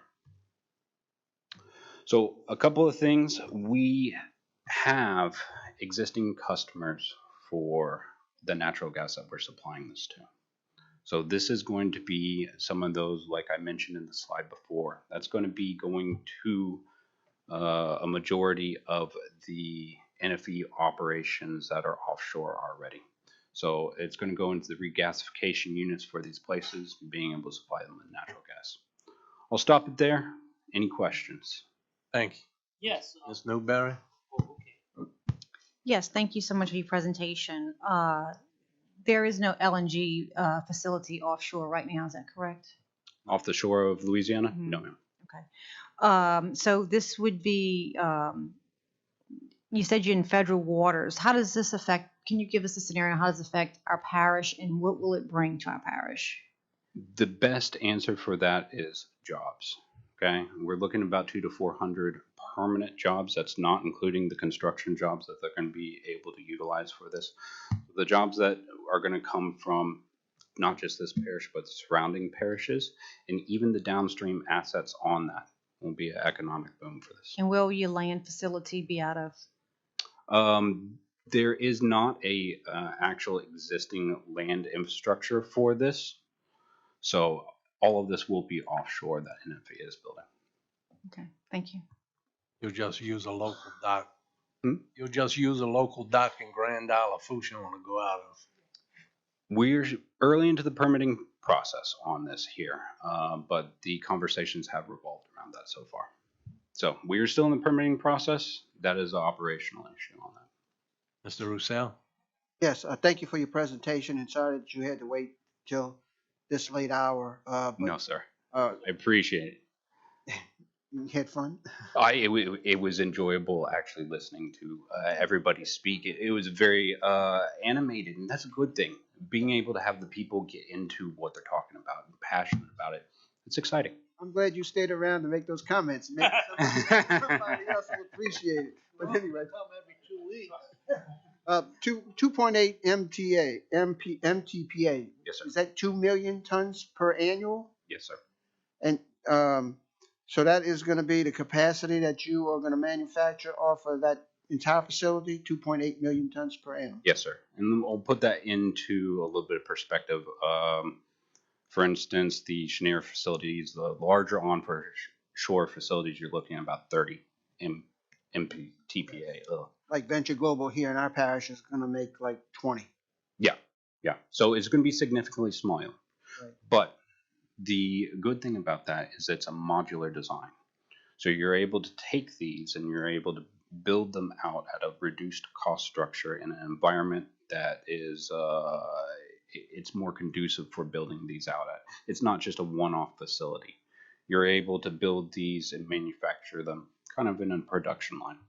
And I kind of thought that's what Venture Global was doing, having their trains manufactured somewhere and then bringing them in and installing them. But anyway, so did I understand you correctly that you already have offtake contracts?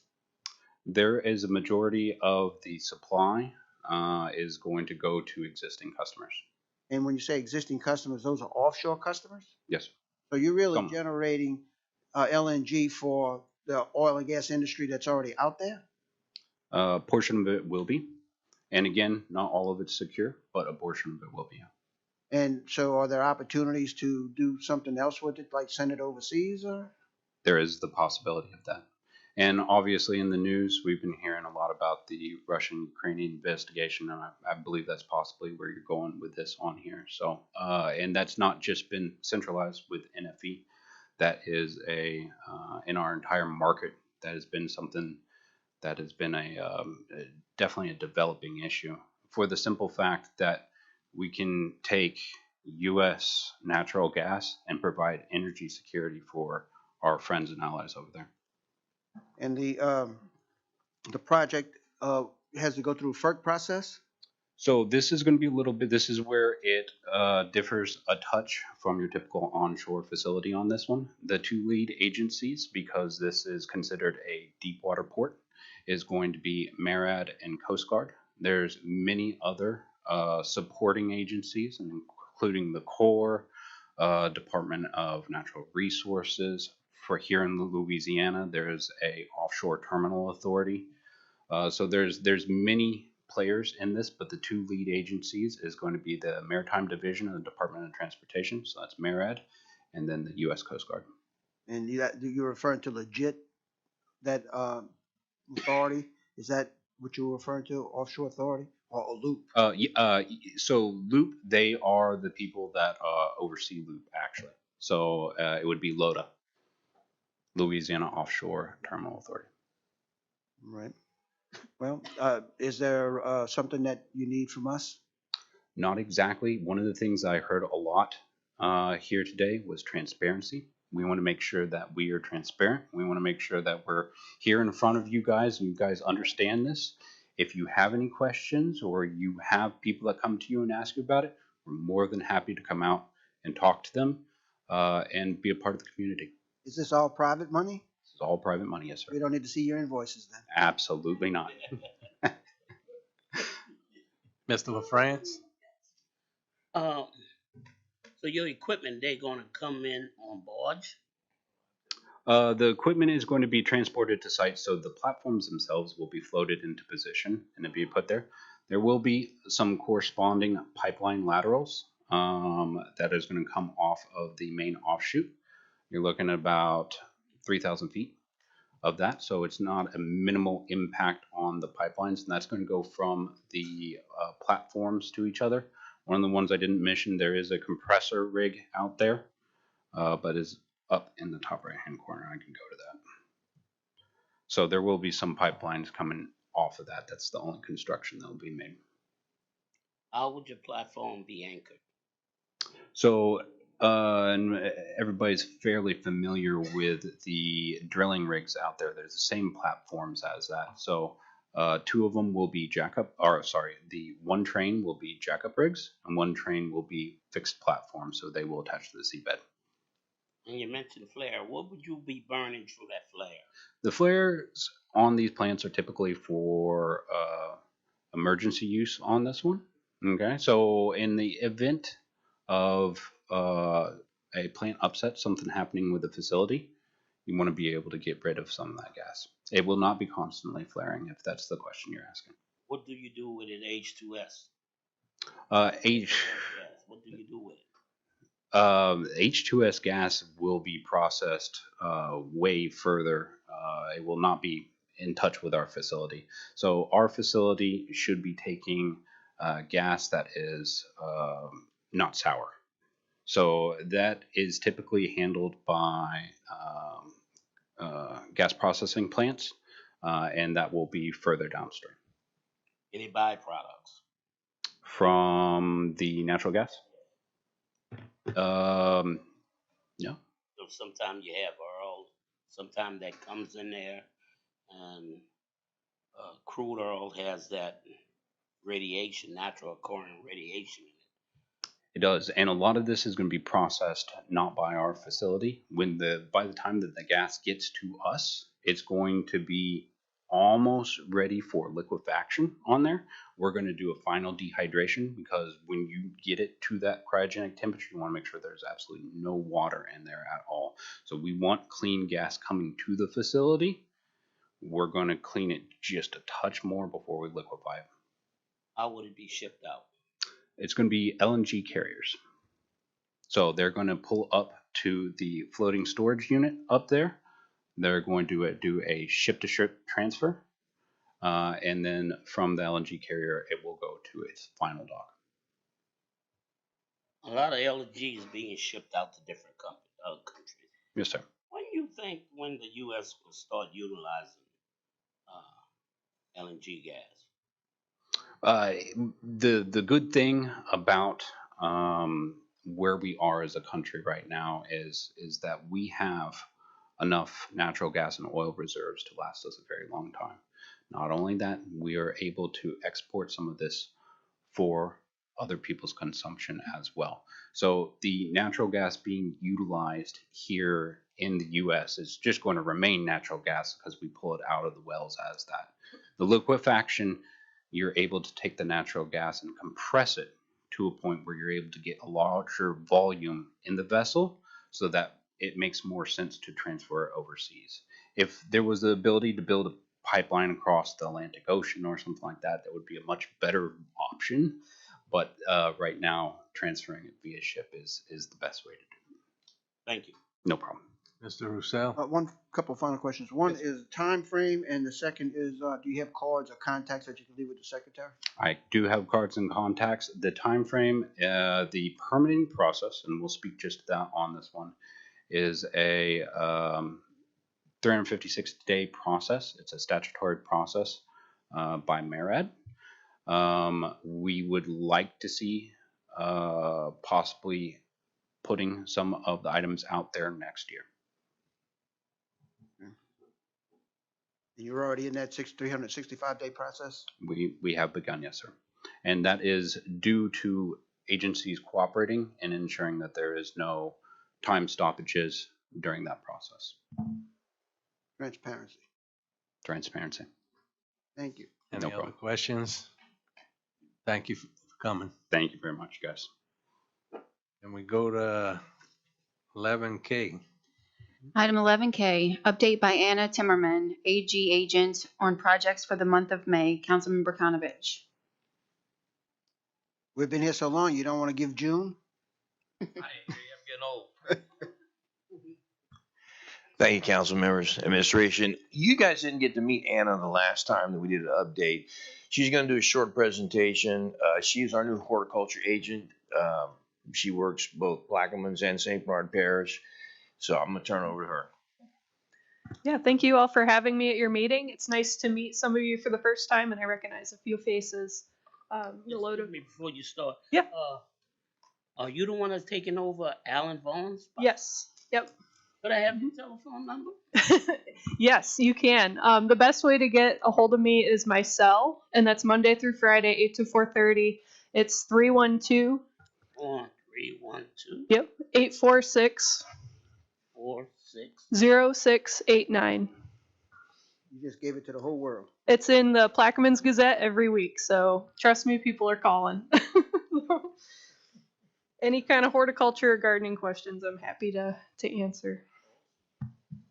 Let's see.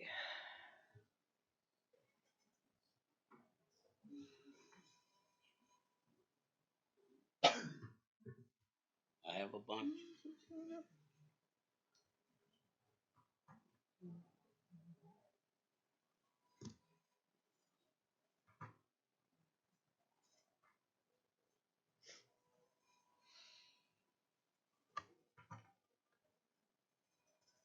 There we go.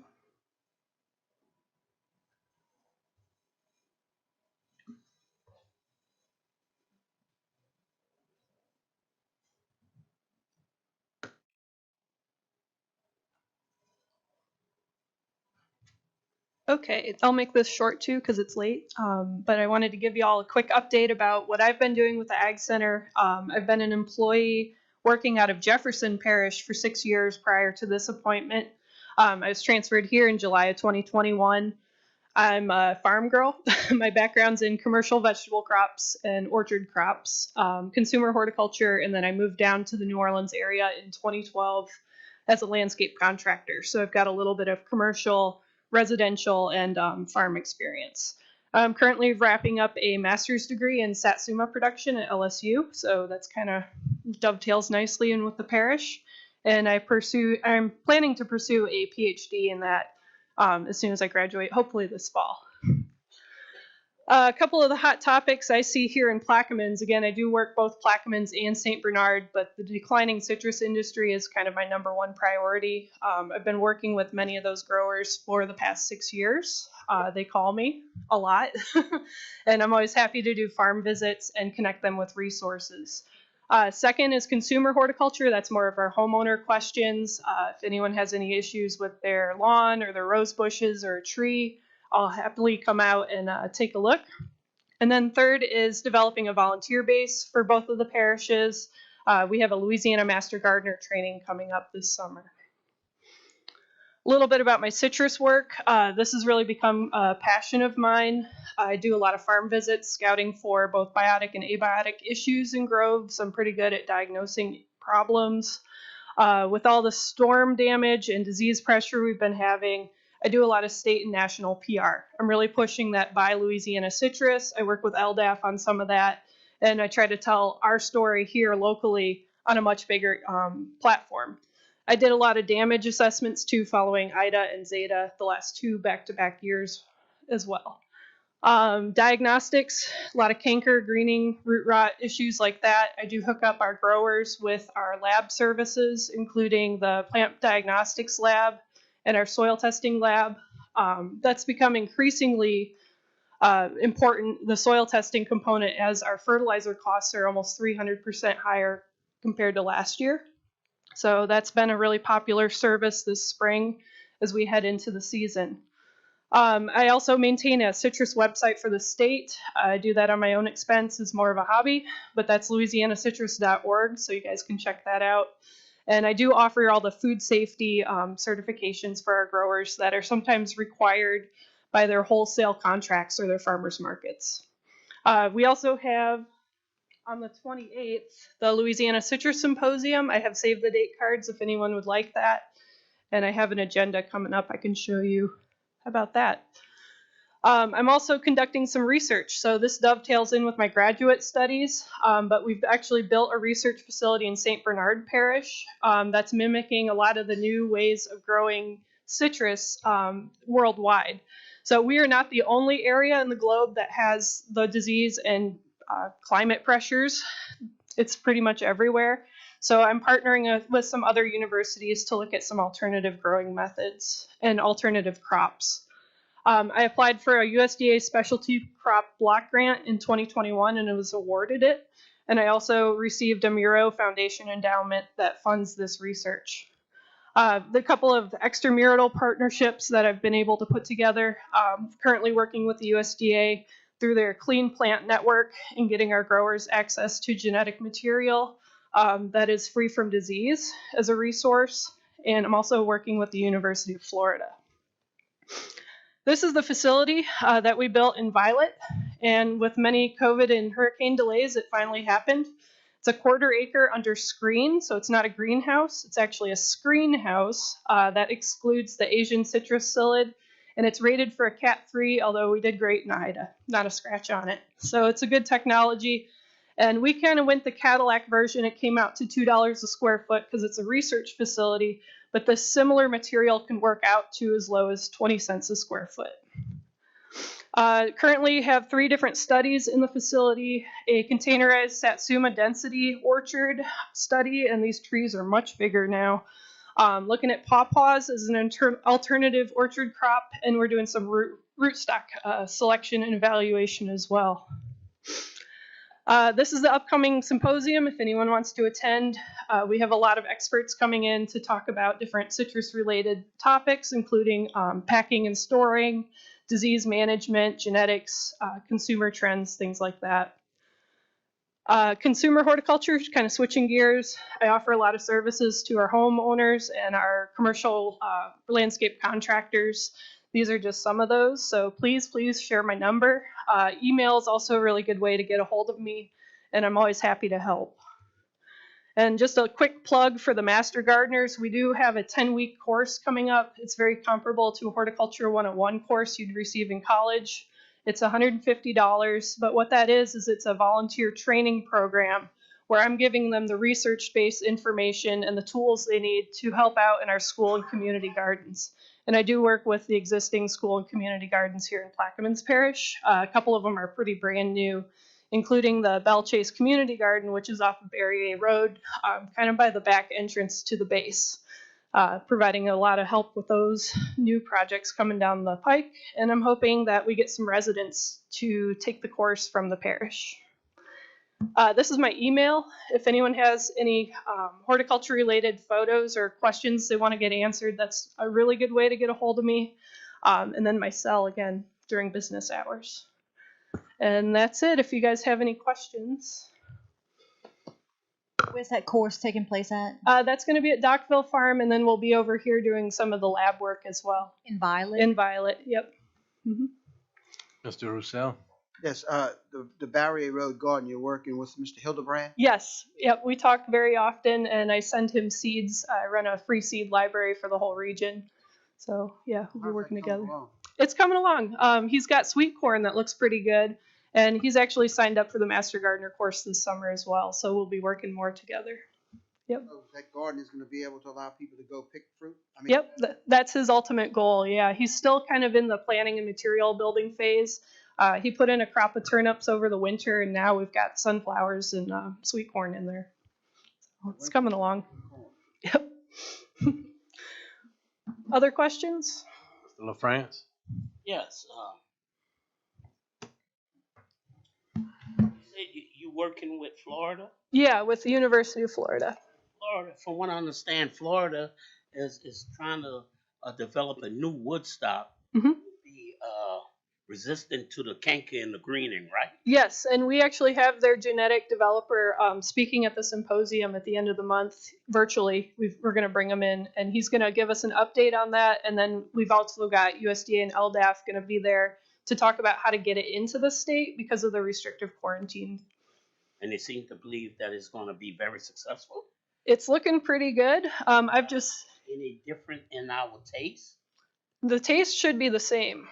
Anything above that graft should still taste, like a Satsuma or a grapefruit.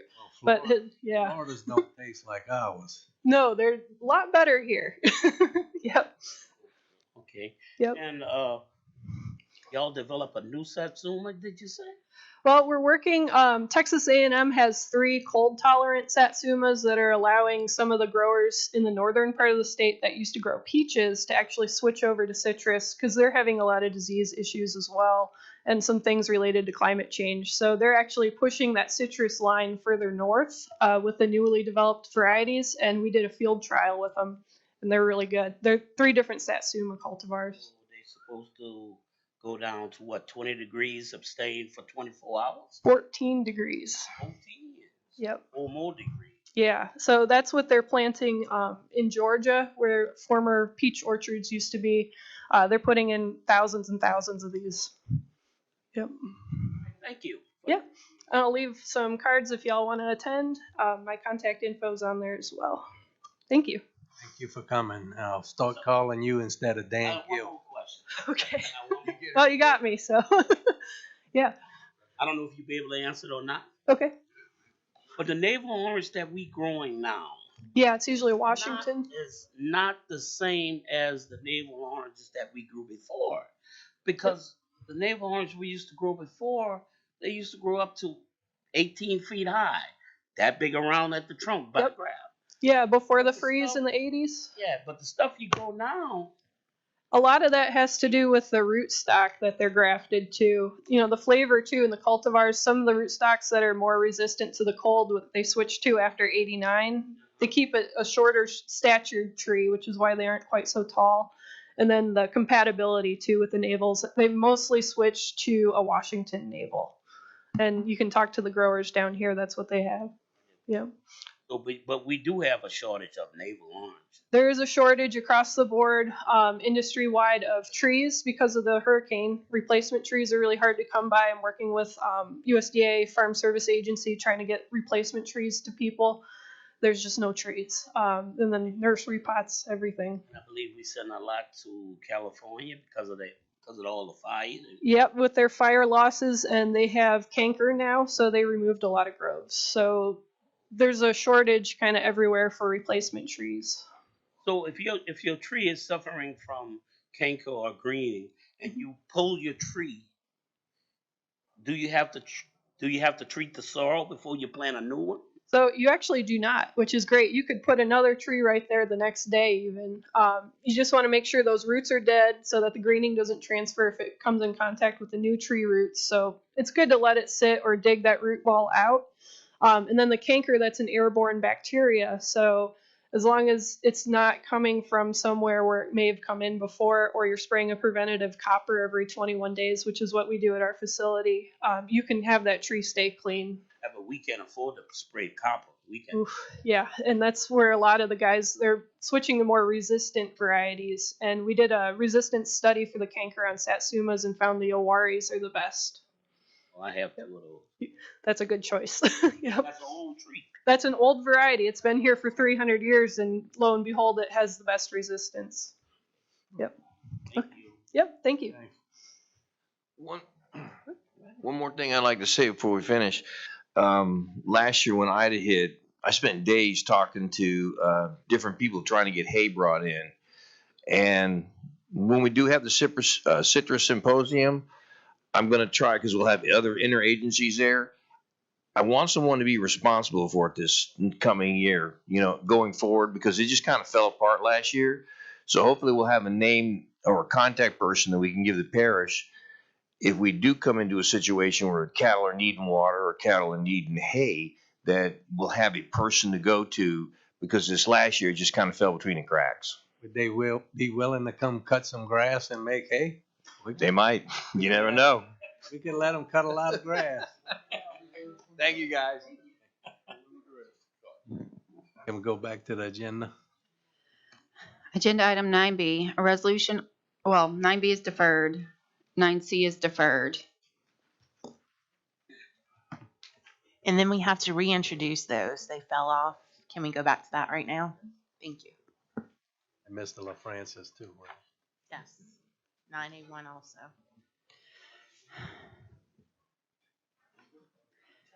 A resolution authorizing and directing, this is for Councilmember Bartholomew, a resolution authorizing and directing the parish president to provide a list of all contractors hired by the state of Louisiana to handle Hurricane Ida debris removal in Plaquemines Parish, a description of the work that was done, and the amount they were paid and otherwise to provide with respect thereto.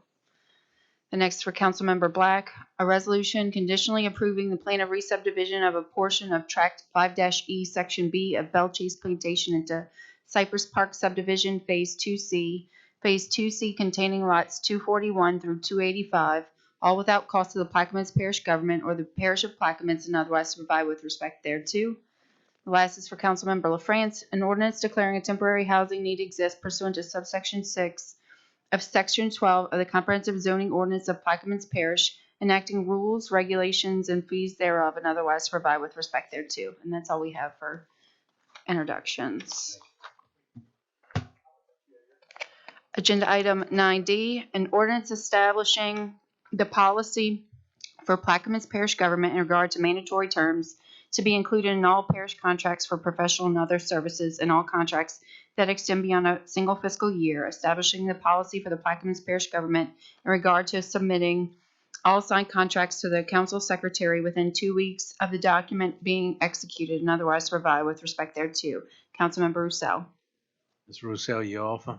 Yeah, I'll offer it. Ms. Roussel offers. Is there a second? I'll second. Mr. LaFrance seconds. Mr. Roussel? Have we worked out the disagreements on this? I don't think you and I have spoke about it, but I mean, I can raise just what my administration general concerns are, and we can discuss it. And I think if this was just an ordinance that basically said we're not creating public debt through the contracting process, I think that the administration would obviously be behind that. That is the law. We would support that. And a matter of fact, the charter basically says we can't do that. We can't obligate unappropriated funds. The issue with this, though, is that it basically seems that the parish president can't rely on any appropriation by the council. So if you look at the first section, it basically says even for those contracts that are for a term of less than 1 year and which are paid monthly, We introduced that with a change. It says more than 1 year. The change, the introduction that we had last meeting. I'm sorry, I don't have. You don't have to change. I don't have change. It says more, 1 year or more, it says. Okay. That changes the whole intent of your argument. Okay. So this was the main concern. So number one, when the council appropriates some money, the parish president's chief executive, he's supposed to be able to rely on that money and encumber that money for whatever purposes are appropriate under the appropriation. And so essentially the way it was written and the way we were interpreted was that he couldn't do that. So let's take LASPCA for an example. We're going to contract with LASPCA, and they come to us and they say, look, we're willing to enter into this agreement. And think about it, it's March, right? We're willing to enter into this agreement, and but we need a guarantee year. We got to go hire veterinarians. We got to hire people to run the facility. We're going to have to clean the place top to bottom. And if I don't get a guarantee for 1 year, then this is going to be difficult for me to enter into. And I have to basically say, well, no, I can't do that. I can't enter into that agreement because the ordinance says that the council basically, and I think one of our main concerns, it says with or without cause, the contract could automatically be terminated by the council if 5 members come together and say, we want to terminate this contract. And so, because for any reason, they don't like the color of your shirt, they don't like, a public statement you made, etc. And we think that the president thinks that this is really kind of encroaching into his ability to be chief executive of the parish. And if you think about it, what are contractors? Contractors provide services because we either don't have the manpower or because we don't have the expertise. But if we did have the manpower and if we did have the expertise, they would be working and reporting to him. And so that's one of the main concerns we had. The other issue is if you read section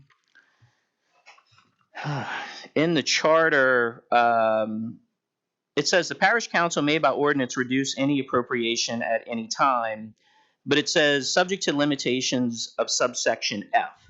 And if you read subsection F, it says no appropriation for debt service may be reduced or transferred, and no appropriation may be reduced below any amount required by law to be appropriated, or by more than the amount of the unencumbered balance thereof. And so if the president encumbers a contract based on an appropriation, the way I read this clause is that the council is not really authorized to go in and then unencumber funds. It can only do it on the unencumbered funds. And so, for those reasons, we have concerns about the ordinance. Like I said, if it was specifically addressed to the non-appropriation clause and or creating public debt, I think we can support that. And I just want to let everybody know that almost all of our contracts usually do have termination for convenience clauses. Recently, we've only been contracting for 1 year anyway because we simply don't have the funds, and we don't know for some of our typical contracts that they're going to be renewed beyond the fiscal year. And so I don't want the council to think that we're out there encumbering a bunch of contracts beyond what's been appropriated, because it's not allowed by the charter in the first place. So I think that was some of our main concerns with the ordinance as written. Be complete. Mr. Roussel. Yeah, thank you, Rennie, for that explanation, and thank you so much for reminding me about the SPCA contract, because that's exactly what y'all did. You entered it into a shorter period of time for a year because they didn't have an appropriation. No, Covered the whole year. We had appropriations for. You did, but you didn't have it for the entire amount. So you cut the contract down for that year so we could go into budget hearings and appropriate the money for the next year. But that was appropriate in that case. It was appropriate. In other words, we were entering into. We entered into a contract because we only had a certain amount of money, so we followed the law. We only encumbered what we had appropriated. Right. And then now, if you had appropriated more, we would have extended the contract more. But we only encumbered what was appropriated, and then we came back to you all and said, I know you made my point for me. So this is for contracts that are for more than a year. So this is a normal procedure, and I don't know that that it hurts anything to do with the charter, because the example that you gave was a perfect example. You said it would be difficult to go out and get a contract for less than a year because of the appropriation, and we only had so much money left in there from pause, and you did the contract. And there's nothing inappropriate about that, I guess is what I'm saying. And we didn't say it was inappropriate, but it Okay. only lasted for the year. My point is, you said you couldn't do it, and you did it. Congratulations. You got a shorter contract with SPCA that you used as an example. I can negotiate a shorter contract than a year. I don't understand. You did. And that's lawful and legal and appropriate. I don't understand what you're saying. There's nothing in the law that says we have to have a contract for a year. It could be for 3 months if we. Okay, go ahead. You don't understand what I'm saying. You started off by saying you can't get a contract. It's hard to get a contract for less than a year. Is what you started to say. Sometimes. So you use the SPCA contract as your example. Correct. And so that is the exact example that you did it, and you were successful. Congratulations. Right. But it's not. Oh, you don't see my point? Yeah, but it's not always successful. They agreed in that circumstance to do that, but it's not always going to be successful, Mr. Roussel, is what I'm saying. And I think that there has to be some flexibility for the parish attorney and the parish president to negotiate with these folks. And in that instance, we were successful. But if the money was there, we would have made the contract longer. But you could still have come back if this ordinance passed and said, oh no, wait a minute, we want to terminate all that anyway. That's my point. So in that circumstance, yes, we were successful. We did the contract for the amount of funds we had appropriated. But if we did have the whole year, we would have done it longer. But if this passed, you guys could basically come in and say, we want to do away with it. And we think that that starts encroaching, on the president's authority. So let me flip the coin then. We have a contract that's for 18 months. The government enters into a contract for 18 months and only appropriates an annual basis a budget to cover that contract. So after January comes, the contract's still in place and we have no appropriation to cover the contract. So what do we do? When there's an encumbrance, first of all, not all contracts, it would be silly, right? If Wait, all, just answer okay. that question. I'll, So what do we do for those 6 months where we have no funding to cover that next 6 months of the contract in that year? first of all, I think what's important to remember is we only encumber funds that are appropriated. So not all contracts run January to December with a fiscal year. So let's say the council appropriates, $80,000, and we use that $80,000 to hire mechanics to work on the pumping stations during the winter. Okay, so we don't enter into that contract until October, but the council appropriated $80,000, and we enter into that contract in October. We encumber the $80,000. Those encumbrances are carried forward on the books, and the contract is over once that encumbrance is spent, was expensed, and that's it. So once again, the limitation is we can only encumber what's been appropriated. However, you're saying that we enter into contracts and we encumber funds that are not appropriated for the following year. I'm saying the tradition and history of the practice of this government for as long as I've been here is that when an encumbrance is made, when the encumbrance is made, the encumbrance rolls forward to the next budget. Those budgets are amended because the funds are encumbered, and when you read the clause, that's what it says. You can go after unencumbered funds, but once it's encumbered because if you think about it, we would never be able to contract in like October or November. You would have an $80,000 encumbrance. We would contract with somebody in October, and we would only contract with them for 2 months. And who knows if you're even going to get a contractor who would accept that for 2 months.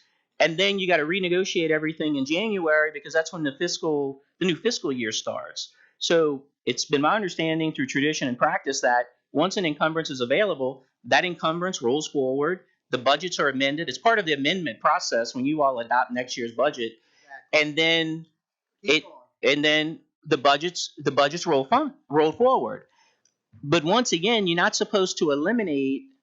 According to how I'm reading Section F, you're not supposed to eliminate an encumbered balance because it says below any amount required by law to be appropriated or by more than the amount of the unencumbered balance thereof.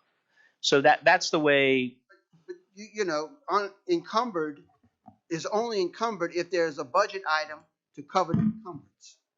Right, but the encumbrance comes after the budget. The appropriation is made. Right, but the budget ends on December 31st, and the only thing that rolls over to the next year are cap. I'll tell you what, I'm going to quit the common sense argument. I'm going to let the legal guy give his presentation from the opinions of the Attorney General, and I'll get off the common sense stuff. Before we go to that, we're going to have to take a short recess so we could redo We're running out of space for the recording. the video. Shut everything down and pull it back up. 5 minute. I know. Okay. 5 minutes. 5 minute recess. I'd like to call the council meeting back to order at 8:06 p.m. Mr. Roussel, you going to defer this item? Yes, in the break, the two attorneys got together and they're gonna do a combination of their opinions plus some common sense, and we'll move forward. Thank you. Next item, please. Agenda item 9E, a resolution approving and authorizing Thomas J. Surpass, Finance Manager, to execute a Louisiana compliance questionnaire to Colder Slavin and Company, LLC, and otherwise to provide with respect thereto. Councilmember Konovich. I'll offer as for a second. Second by Mr. Roussel. Something that Tommy said they needed to do. So, any questions? Machines open.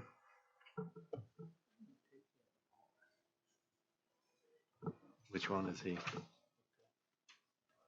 Which one? And it passes 5-0. Which one's Norris? Agenda item 9F, an ordinance to amend the 2022 five-year capital improvements plan, various projects, and otherwise to provide with respect thereto. Councilmember Konovich. I'll offer as for a second. Oh, sorry, that is being withdrawn. 6 is withdrawn, H is withdrawn. Go to N.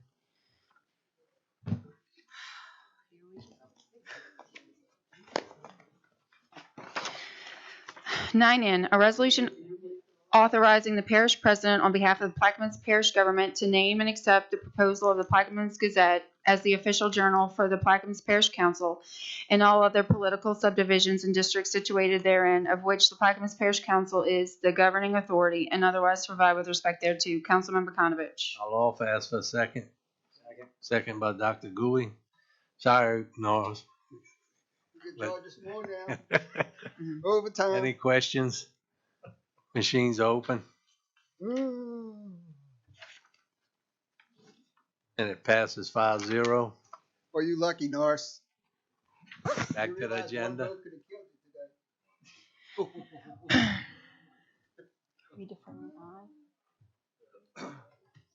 Yeah. No, I don't know. He might be moving. That one. 9I for Port Eads. Yes. Removing. 9I, an ordinance authorizing the execution of extension to the lease of Lot B, Port Eads, for the period of 20 years pursuant to the provisions of LARS 41:1217, the leasing having met the requirements of law and otherwise to provide with respect thereto. Councilmember Bartholomew. I'll offer for Mr. Bartholomew. Any question? Get a second? Second by Dr. Gouy. This is the lease on the camp at Port Ease. Yeah. It was for $250 a year, the lease. Any questions? No, my only comment is that Mr. Roussel? it is just a renewal because it is expiring in August. Yes. And so it's not like we're adding another 10 years or 15 years to an existing lease that has 10 or 15 years lease on it already.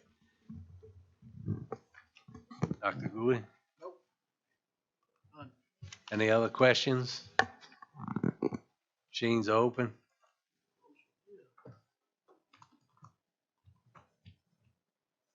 Passes 5-0.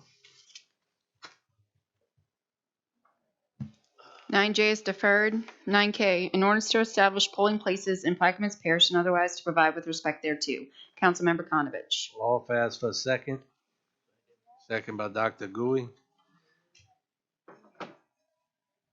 Mr. Garrett, you want to talk on that or?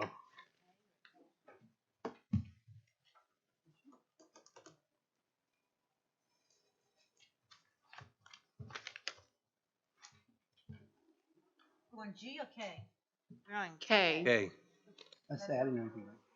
All right, and actually, we can defer this one because the ordinance that was previously introduced that is going to consolidate the precincts so that they don't have to run so many is also going to do the polling places because.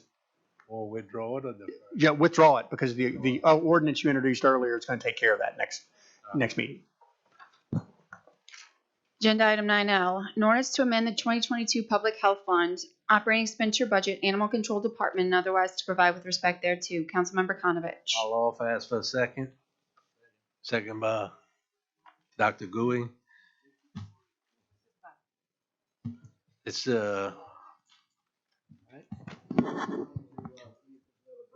It's just taking a little bit of money from a couple other line items and putting them in the capital outlay line item. Yes, sir. Any other questions? Machines open.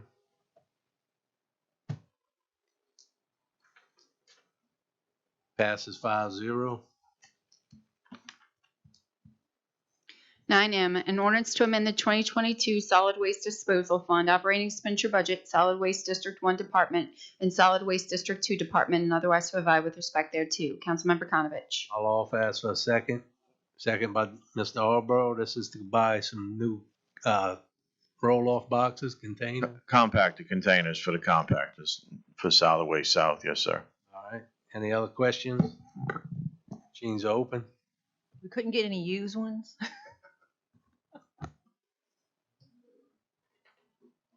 And it passes 5-0. Agenda item 9P, an ordinance to amend the 2022 Library Services Fund operating expenditure budget, Libraries General Department, and otherwise to provide with respect thereto. Councilmember Arborough. Mr. Alborough offers there a second. Second by Ms. Newberry. This is for security cameras for the Bell Chase Library. As I believe all y'all are aware, we had incident recently with graffiti. Any questions? Machines are open. Passes 5-0. Agenda item 9Q, a resolution approving the placement of up to 30 FEMA units at 25108 Diamond Road, Port Sulphur, Louisiana. I'll offer. Port Sulphur, Louisiana, and otherwise to provide with respect thereto. Councilmember LaFrance. I'll offer for Mr. LaFrance a second. Second by Mr. Roussel. This is to try to put some trailers in Diamond Park. Yes, sir. It's an agreement with FEMA to try to get some trailers to provide a place to live for some residents that were displaced by Hurricane Ida. Thank you. Any other questions? Yeah, are they gonna take care of all the infrastructure on that property? Is that this decision y'all made with FEMA, or what's the agreement? They're gonna put in a trailer park.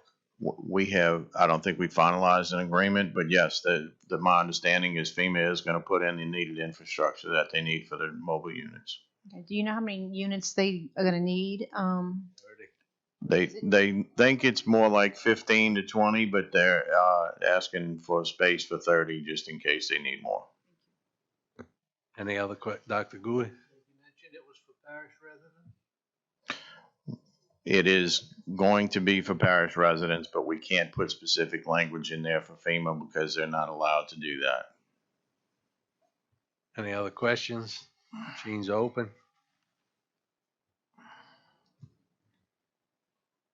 It passes 5-0. 9R is deferred. Agenda item 10, approval of the minutes from the April 28th, 2022 regular meeting. Do I have a motion to accept the minutes? Mr. Roussel offers, Mr. Alborough seconds. Any questions?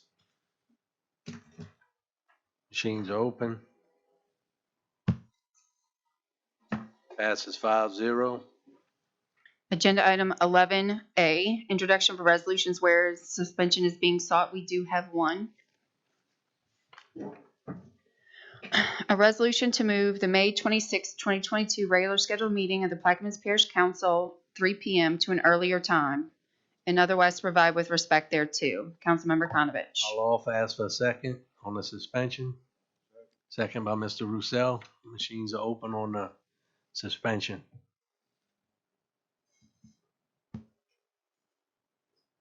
Pass 5-0. A resolution to move the May 26, 2022 regular scheduled meeting of the Plaquemines Parish Council 3 p.m. to an earlier time, and otherwise to provide with respect thereto. Councilmember Konovich. I'll offer, and that time is at 1 o'clock. 1 p.m. or immediately following. The port meeting. Do I have a second? Second by Mr. Roussel. Any questions? Machines are open. Passes 5-0. Defer 11A. Defer 11C. Defer 11D. E. Mr. Roussel, what you? Defer F. Ms. Newberry. Deferred. Mr. Alborough, Taco Bell. I just want to bring it to everybody's attention. I tried discussing at our last government officials meeting, but unfortunately by the time it got to that, most were gone. it's a issue that affects more than just District 3. I'm not having much luck with the sheriff's office as far as enforcement on the traffic laws. So any suggestions out there, please That let me know. left-hand turn sign ain't working? No, it is not. And it might even come to a legal opinion on if we can close down that exit from Taco. How common is this issue? I don't see the issue, but I don't. Daily. Is it More- during the day or at night? More at night, but Oh, just when they're going for tacos on Taco Tuesday? Yep. yeah, it is a huge safety concern. For lunch? It happens at lunch. Dinner, anytime. It's not the line, it's when they turning out of it. They take a left to go off into Highway 23 and they block in the entrance to, what is that? Sleef? Yeah. So you turning into Sleef, then you're stuck out halfway into the road. And that's why I love Dr. Gooey's introduction. We have to approve these things going forward. That's it. Okay, You know, they're taking administration's authority away. Mr. Roussel, aye. You missed it. You want aye, Mr.? Yes, on this potential litigation for the P3 on the toll bridge. There's some issues that we need to discuss. And if we had moved forward, we might have been able to take care of this. But example, right now we have, the state came in and bought up half of Dr. Bowen Street, or a third of it, putting that shopping center on the corner in jeopardy of also losing their parking lot. So their question is, and when they call the permit department, they're asking, if I don't have the required number of spaces to conduct these businesses that we have in here, is the parish going to shut them down? I'd be willing to meet with the property owners, take a look at exactly what the issues are and see if we can come to some sort of resolution. I think that under these circumstances, the council could probably adopt some kind of waiver for something like this. Zoning issue, it's not a zoning issue, it's a health and safety issue. So I think as long as I mean, obviously if it's a Chuck E. Cheese, you're going to need parking, but if the businesses are appropriate and we can work something out, perhaps the council can do some kind of waiver because of this specific issue. But the problem is what they're trying to do is that they've already expropriated 1/3 of the street from us. I understand. They're trying now to acquire a big chunk of that parking lot to put a cul-de-sac in the middle of that shopping center's parking lot. Well, in order to prevent that, I think that would be something that the landowners would have to pursue and make sure that they're being fairly compensated. From the parish side, legally, I don't know that there's a whole lot I could do, but I'll certainly be willing to look at it. And like I said, to the extent we've got to try for some accommodations for whatever the ultimate result is, obviously I'll work with you and the parties to try to mitigate any damages, we can. And they understand that it's their responsibility to defend their parking lot.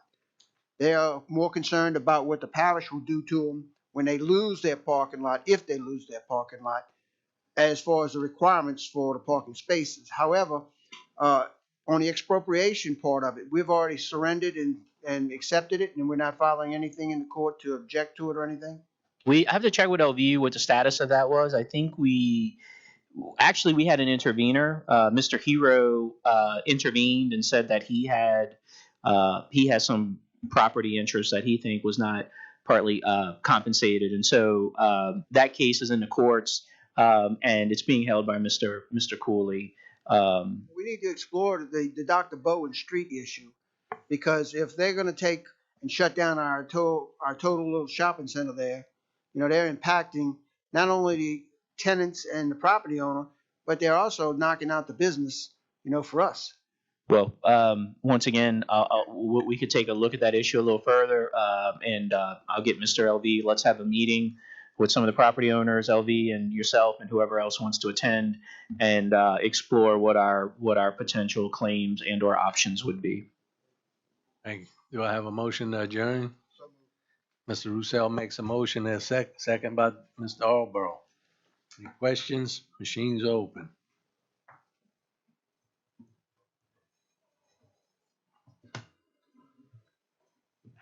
And it passes 5-0. The council meeting's adjourned at 8:21.